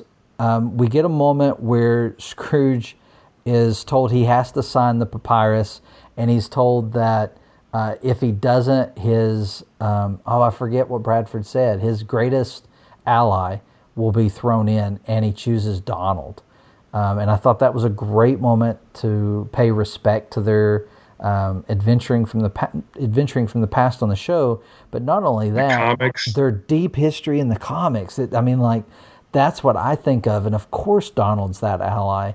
And we didn't get to see it in this series very often. But we did see when Donald and Scrooge were together, although they would bicker and carry on every now and then, there was this great kinship among them. I think back to game night. Scrooge cared a great deal for Donald. He even told him, "I'll take you out of my will." And Donald's like, "I'm in your will." But anyway, it's a great moment, and we see Scrooge decide that his family's worth it, and he signs off on no adventuring. And that's when Bradford goes after him, and the family's there to protect him, and they didn't agree to this, so they're fighting Bradford with everything they have. And that's when Webby and the boys and everybody is there, and I like what Donald Duck is. Donald's the first person that puts that big piece of metal or whatever it is and blocking Scrooge from getting hit by it. Yeah. And Scrooge goes, "Donald Duck," and he goes, "Uncle Scrooge," which is a complete callback to the first time they met since the Della incident, where he's dropping him off at McDuck Manor. And it's almost you could have probably almost taken the same clips of their voices when they said Donald Duck and Uncle Scrooge.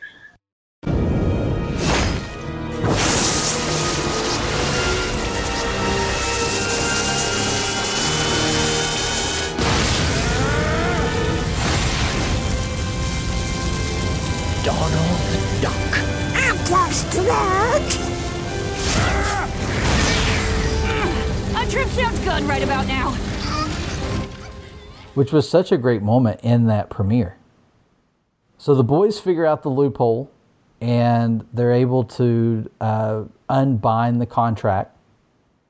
And it's by saying that the contract says Scrooge can no longer adventure, but he gets to be with his family. And they say, family's the greatest adventure of all. Your contract's null and void.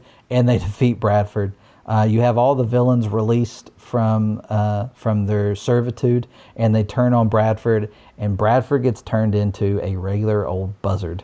It's a great moment, and so we find out that it was all about family, and everybody, we get a happy ending for everybody, and then we get one of the greatest end credit sequences of the show, of maybe any show. I thought it was brilliant. It made me wonder, why haven't we been getting stuff like this all along? Yeah, that was the longest credit scene ever. It felt like movie credits, and rightly so. They had to thank everybody that's worked on this series. Yeah, and there was a lot of people involved in this finale. It's great. And there's pretty much the season 3 poster, which we still don't have. Anybody's got one. Andrew Johnson, if you're listening. But so everybody's falling down, and it kind of all the groups are grouping up like Launchpad, Goslin, and Darkwing and such. And also, we need that on a soundtrack for sure. That whole ending montage of the theme song. Yeah. So Very cool. And I love how everybody that was involved, the cast, they loved the final episode and how it ended. And I like I said at the beginning of this, it tied everything up nicely. It was a satisfying ending, for sure. I mean, it was satisfying overall. Like you said, I feel like they wrapped up everything that they put out there. There may be some things that were left for a possible season 4, but they made sure they could end season 3 and you not miss out on them. Yeah, and this whole DuckTales universe, it like we say all the time, it's built with the open-ended spin-offs. And I wish they would do something like they do, like The Mandalorian, which is obviously very successful, where they do a Team Science season.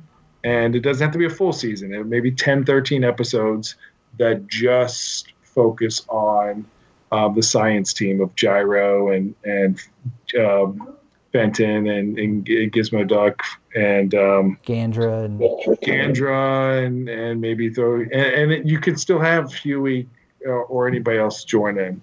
Yeah, Manny could be in there. They could do more Gargoyle stuff, but and then they could have a team friendship or team magic series of 13 episodes and stuff like that. I feel like I would rather see that than I feel like they would do with more Scrooge McDuck and the boys. I feel like at this point, and Webby, and I feel like at this point they need to branch out since they created so many new characters. That's the only real way you're going to be able to focus and make real stories from these new characters is to get them kind of focal. Yeah, and you also have May and June with Donald and Daisy. Taking perfect. off, and you know they part of the friendship because they don't they get friendship bracelets at the end. They do. Might have. Yeah. So there was a lot of possibilities, a lot of potential. You know, in the coming weeks when we podcast, we may have a few more interviews coming up, but we're also going to be kind of breaking down and talking about the series as a whole, talking about some characters, maybe doing some top 5s or 10s. Pirates got some in mind that we're going to do, and it'll be challenging. The cool part about this, we hate to see the show end. But some of our favorite shows to record on the podcast have been the celebrity interviews. And I know I have a long list of future shows planned and people we can invite on. And a lot of them were kind of waiting for, like they couldn't join the show because they're still filming stuff and they didn't want to, because nobody wants to accidentally spoil something. So now I can invite those people on and we can have more fun shows because the show's over. Yep. So we've got some stuff coming up. I don't know that we're ready to talk about the exact format, or how often we're going to be putting out podcasts. But I'll say this: if you don't follow us on social media at DuckTalks over on Twitter, follow the blog DuckTalks.com. You're going to get reviews and you're going to get blogs about news. We're going to be following Rescue Rangers movie. We'll be following Chip and Dale stuff with the new series on Disney Plus. We'll probably branch out into some other things. We're hoping there's that whole Darkwing Duck reboot or spinoff possibility that's out there. I mean, something's happening with that. We just don't know what yet. So I would imagine there's going to be news there. So check us out, DuckTalks.com. If you have an idea of something you'd like for us to talk about or do, send us an email, ducktalkspod@gmail.com. You can reach out to us individually over on Twitter. You can find us by looking for DuckTalks on Twitter.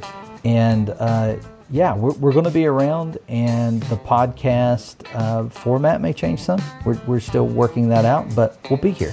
There's going to be more content. We're definitely trying to get some more interviews.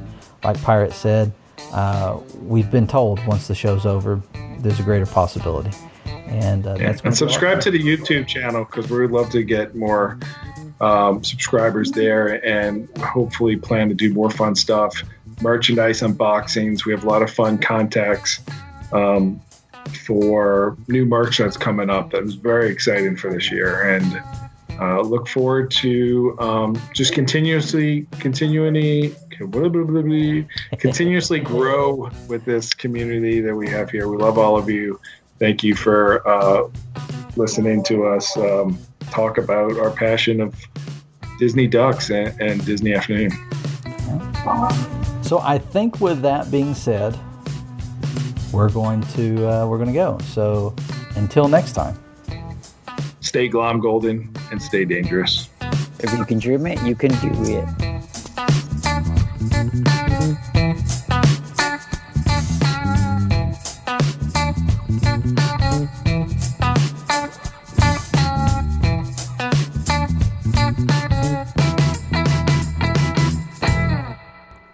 DuckTalks is intended for entertainment and information purposes only.